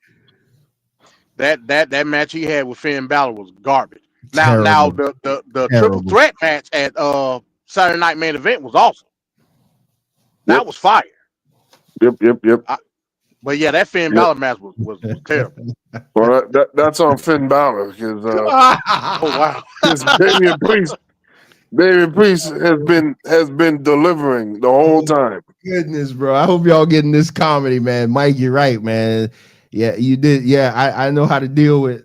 Hey, man, watching you and Kev work. That's how I had to deal with Venkat. That's why I ain't got no hair, because I feel like he believes what he's saying to a little bit, but then you get to a point where he's probably like, I'm gonna just see how much I could push him until he just explodes. Nope, I'm dead ass serious. I'm dead ass serious. Because I don't know what you're going to. You're gonna say Cody Rhodes? Like, really? Well, we'll see. Even Gunther. I mean, the playing it safe. The just like I don't know. It was just, nah. I'm going with a guy like this. I'd rather see a guy that didn't get a shot, doesn't have that shine. He got the opportunity, and his matches came out great. But are you picking him just to go against the norm? Because that's what it seemed like you're doing. No, I'm going against the stupid. And right now, Cody Rhodes hasn't done anything. Again, I don't count the Royal Rumble win or the championship win. Triple H said, lay down.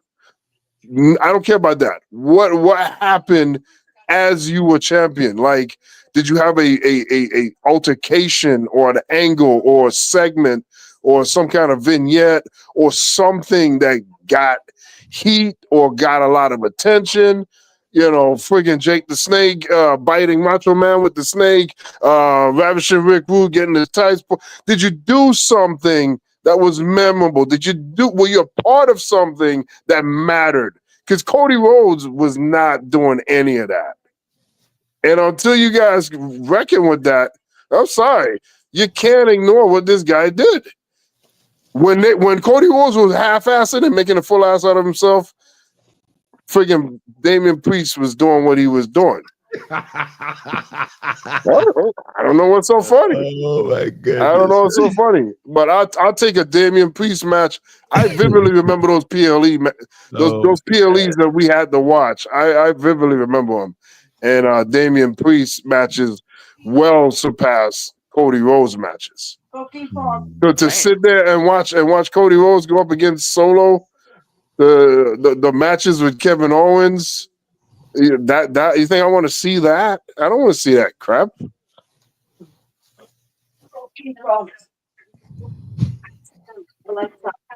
All right, on to Trevor's pick. All right, man. Oh Lord, you people are crazy. Oh my goodness, bro.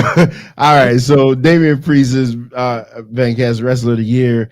My honorable mention for Wrestler of the Year, I mean, it should go without saying, Drew McIntyre. Drew McIntyre, best heel in the business. feud of the year, best mic man, just legit badass.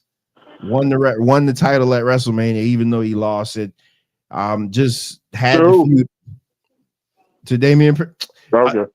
Okay, with CM Punk helping him. Okay, again, Damian Priest has not won a match without interference, and that's the truth. He has not won a title match without interference. You know who else did? You could say that about Hogan, Flair.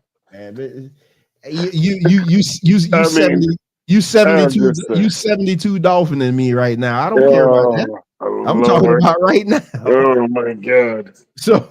So Drew McIntyre is my my honorable mention, just because like the man is phenomenal.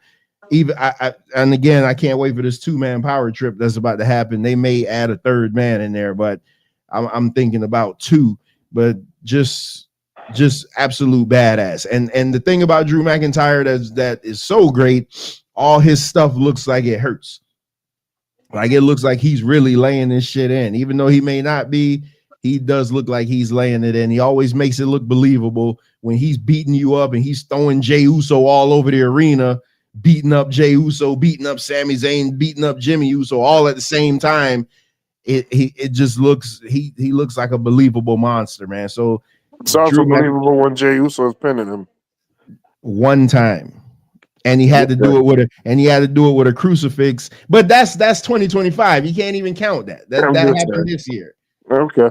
That happened this year. You can't even count that. I bet you what though. I bet you won't be putting that on no match of the year. I tell you that much. Yeah. That's my projected winner of the Rumble. I think Drew gonna win it. Drew, yeah. So my wrestler of the year, obviously, I mean Cody Rhodes. I mean, regardless of what Venkat says, I look at especially when you see them live. A lot of my picks is because I've seen these people live and I know what they do in person. He won a lot of points for me bringing back the Winged Eagle. I mean that alone just hell. He gonna probably be the wrestler of the year for next year just because he brought this Winged Eagle back. And I'm hearing that they're probably going to do a variation of it. So we're probably going to get rid of the big W belt. So I hope that they do that. But Cody Rhodes, your criteria. Hold on, man. Let me. Your criteria is a real low, man. Let me show you what a real wrestler of the year is. Cody Rhodes has not lost a match on TV. Hell, he probably hasn't lost a televised match either. Cody Rhodes, winner of the Royal Rumble, winner of the main event at WrestleMania, winner of the what do they call the Saudi Arabia belt? Actually doing stuff. Main evented like 7 PLE. Just I mean the list just goes on and on. He is the legit face of the company. Like literally legit the face of the company. I mean, listen. Already those matches. You watching those matches again? I just watched Roman I'm talking about any of those title defenses. That blissful run he's on right now. That legendary run that he's on right now. Have you been watching those matches again? This man here, man. I'm just saying. This man won't answer any question that I ask him about his picks, but he want to question me after I literally just ran down the whole pedigree. Like you can't deny it. Just because you don't like a guy, you can't take away his credit. I don't like the Buffalo Bills, but I think Josh Allen is the best quarterback in the NFL. I mean, it is what it is. So I'm the guy that could give other people credit. But with all that being said, to me, Cody Rhodes is the wrestler of the year. This is the conversation that me and Bones had, and he understood where I was coming from afterwards. None of what you're saying has anything to do outside of Triple H's command of lay down so Cody can cover you. None of those accolades comes up with Cody doing something that outside of The Rock's involvement with him and Roman Reigns' involvement, Cody by himself, he has not generated anything interesting.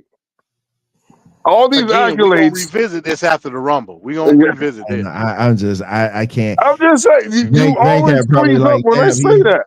He haven't talked in so long. You just want to keep me going, but I'm done. Stop it. I'm done. Stop it. I said my pick. I'm done. And I'm done. I'm done. I'm just saying this is gonna be a hell of a roll that tape. I need to start that segment. Venkat, you have no excitement for that ladder match between Kevin Owens and none whatsoever. After what I've seen with his title defenses, everything, and even Trevor admitted, like you feel no jeopardy in Cody Rhodes losing the belt. His entire run, you just knew he wasn't going to lose, so you got to get over that hurdle. And then when you watch the match, it's just going through again. Roman Reigns matches are the worst. Cody, at least Cody has a moveset. But there's no synergy or any kind of like compatibility with what's going on, and then what gets trying to think, boy. You know, I'm not trying to think anything. I mean, if you can't see what I'm saying, I don't know what the hell to say for you. But there's nothing there. There's nothing there at all. Like, there's no big match feel with Cody Rhodes' defenses at all. And I don't know what to help. I mean, the only thing that could help was that's why I was kind of mad The Rock is acting like he don't want to wrestle anymore. But that's the only, I was hoping that would happen. That maybe it would give a nice change and something interesting to happen. But what we've been getting from Cody's title defenses has not been interesting. It's just been just do this, hold out until something better comes along. But there's nothing going on. So that ladder match is probably going to be co-main event to the men's Royal Rumble. I don't know if we're doing a watch along or not. Yeah. Yeah, it's February 1st. Yeah, are we doing a watch along? Is that the one that's taking place in Saudi? No, that's next year. No, that's next year. Yeah. Okay, so it'll be this is Indianapolis. Yeah, because the Super Bowl is the following week. So yeah. So we'll do a watch along. Yeah. I want you to pay. We're gonna put emphasis on that ladder match because I think it's gonna be great. Okay. Venkat already MD. You're talking to a brick wall. He already got his mind made up.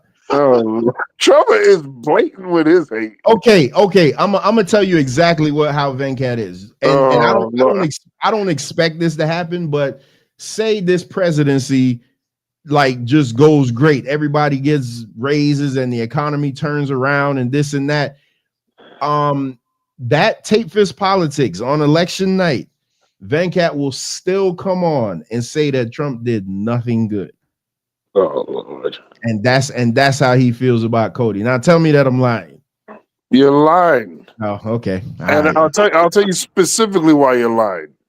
Because when Donald Trump's first term came, and he came with the whole I'm gonna give us better health care than Obamacare, I was like, oh, this is great, because the Democrats are already all in on universal health care. So whatever better health care you're talking about, they're going to go along with it. They're not going to do like Republicans and just say no because you're the opposition. So I don't have to worry about the Democratic side. And then Donald Trump has the Republicans so far up his ass that now those people that were saying no to Obamacare when it was being crafted and when it was implemented, they will then go, if Trump says we're going all in on this, they're going to do it. So now there's an opportunity for us to have this better health care. So if it came at the hands of Donald Trump, then that's great. We got there. New season and that was an easy layup. I said new season TFP January 21st. I know. Well, so that was an opportunity right there for him to at least broach some level of greatness, make a deal that would have actually affected people in a positive way. He didn't do it. And that was the pivotal moment that let me know who I was really dealing with. Well, So, but if he did something great, that'd be great. I don't care where it comes from. What the hell I care about that? I don't. I can't believe that. I just can't. Okay. All right. I didn't realize it was Because Trevor knows me more than me. Nah, I ain't saying that, but Yeah. me and you have had enough conversations. Oh Lord! And I watch your pattern. I study your pattern. How many times have you come out on the other end saying, "Oh, I guess I was right"? Then just in this show, did you not? As a matter of fact, was not being laughed at for saying what I said about Edge being better, the better pick? And now here, I mean, what is many months later? Again, we say tape machines are rolling. It really does roll. But hey, we're in that moment again. The only problem with that is that it takes time for it to be unveiled. That's the only problem. But hey, I've been the same way, consistent the whole time, man. Well, it is. I didn't realize it was after 10 o'clock, man. I gotta get the hell out of here. I ain't even eat dinner yet. Yeah, I probably won't eat dinner because I don't like to eat this late. Yeah, whatever. Man. So, well, that was the picks for 2024, man. Like I said, my work schedule is ridiculous, so it is looking more like the bi-weekly thing. As y'all can see, I have on this Hulk Hogan shirt because. Oh, you mean Andre the Giant shirt? When we come back, what's today? The 8th, so that'll be what, the 22nd? Yeah, the 22nd. I definitely want to talk about Hulk Hogan because oh boy, what happened to him Monday night was and it was not that it couldn't be the Trump thing because if it was a Trump thing, they would have booed Undertaker, they would have booed exactly, they would have booed Stephanie, they would have booed everybody that was there. So I want to look closer at that because that was hilarious and cringeworthy at the same time. And then we'll give our picks also for the Royal Rumble. And then we'll definitely do a Royal Rumble watch along. But man, this is after 10 o'clock, man. I gotta go. Yeah. I'm about to go get in the shower. I'll say this last thing. I kind of disagree with that. I don't think, and I said it in a group chat. I don't think people are about what they see, right? The availability of stuff. Hogan was widely available to show his idiocy, right? Undertaker was on one podcast with Trump that probably the majority of those people in that building didn't see. So I don't believe that, MD. I don't believe that. We'll talk about it. People know Undertaker is a Trump supporter. People know Undertaker, but do people watch Undertaker's podcast? Yes. That's a different. It's a good part. I like that. I'm subscribed to that podcast. It's pretty good. I disagree with it, but we'll talk about it. Yeah, I don't think so. You think it was a Trump thing? I think it was compounded. I think that was a large part of it. But that's not all. I don't think it had nothing to do with it, man. Trump had nothing to do with it. Because if it did, they would have booed the shit out of Triple H. And that was the perfect time to boo him and Stephanie because they were just at Trump's New Year's Eve party at Mar-a-Lago. But how many people know that? It's all over the internet. Everybody knows it's all over Twitter. I disagree. Again, we'll talk about it. We'll talk about it. Yeah, we're gonna have to. I'll leave it. Yeah, I'm gonna put something together because I gotta see what was the real reasoning. And I see that name tag you got there, Real American Bear Trevor. Yeah, it's a play on Hulk Hogan. It's a play on Hulk Hogan. I know. That's a great one. Because they booed the shit out of that beer too. I need to go find it in the stores. I can see what it tastes like. It's gonna taste like trash, Trevor. That's crazy, man. I mean, beer tastes like trash anyway. I'm about to get the hell out of here, man. We're going on farm. Damn, what this tape is politics? Jeez. You're damn right. Man, I don't be on Yeah. I gotta go take a shower. Yeah, I gotta go try to eat something. All right, fellas. My thing isn't working. All right, everybody, man. Peace for coming through, man. Thank you for watching the 2024 awards. Make sure you hit that like, share, and subscribe button on your way out. If you watch the video, share it to your socials. Let everybody know what's going on Wrestling with Reality. We will see you guys in 2 weeks as we discuss Mr. America himself, Hulk Hogan. I'll see you guys on the other side this Monday, Man Talk Monday. Peace.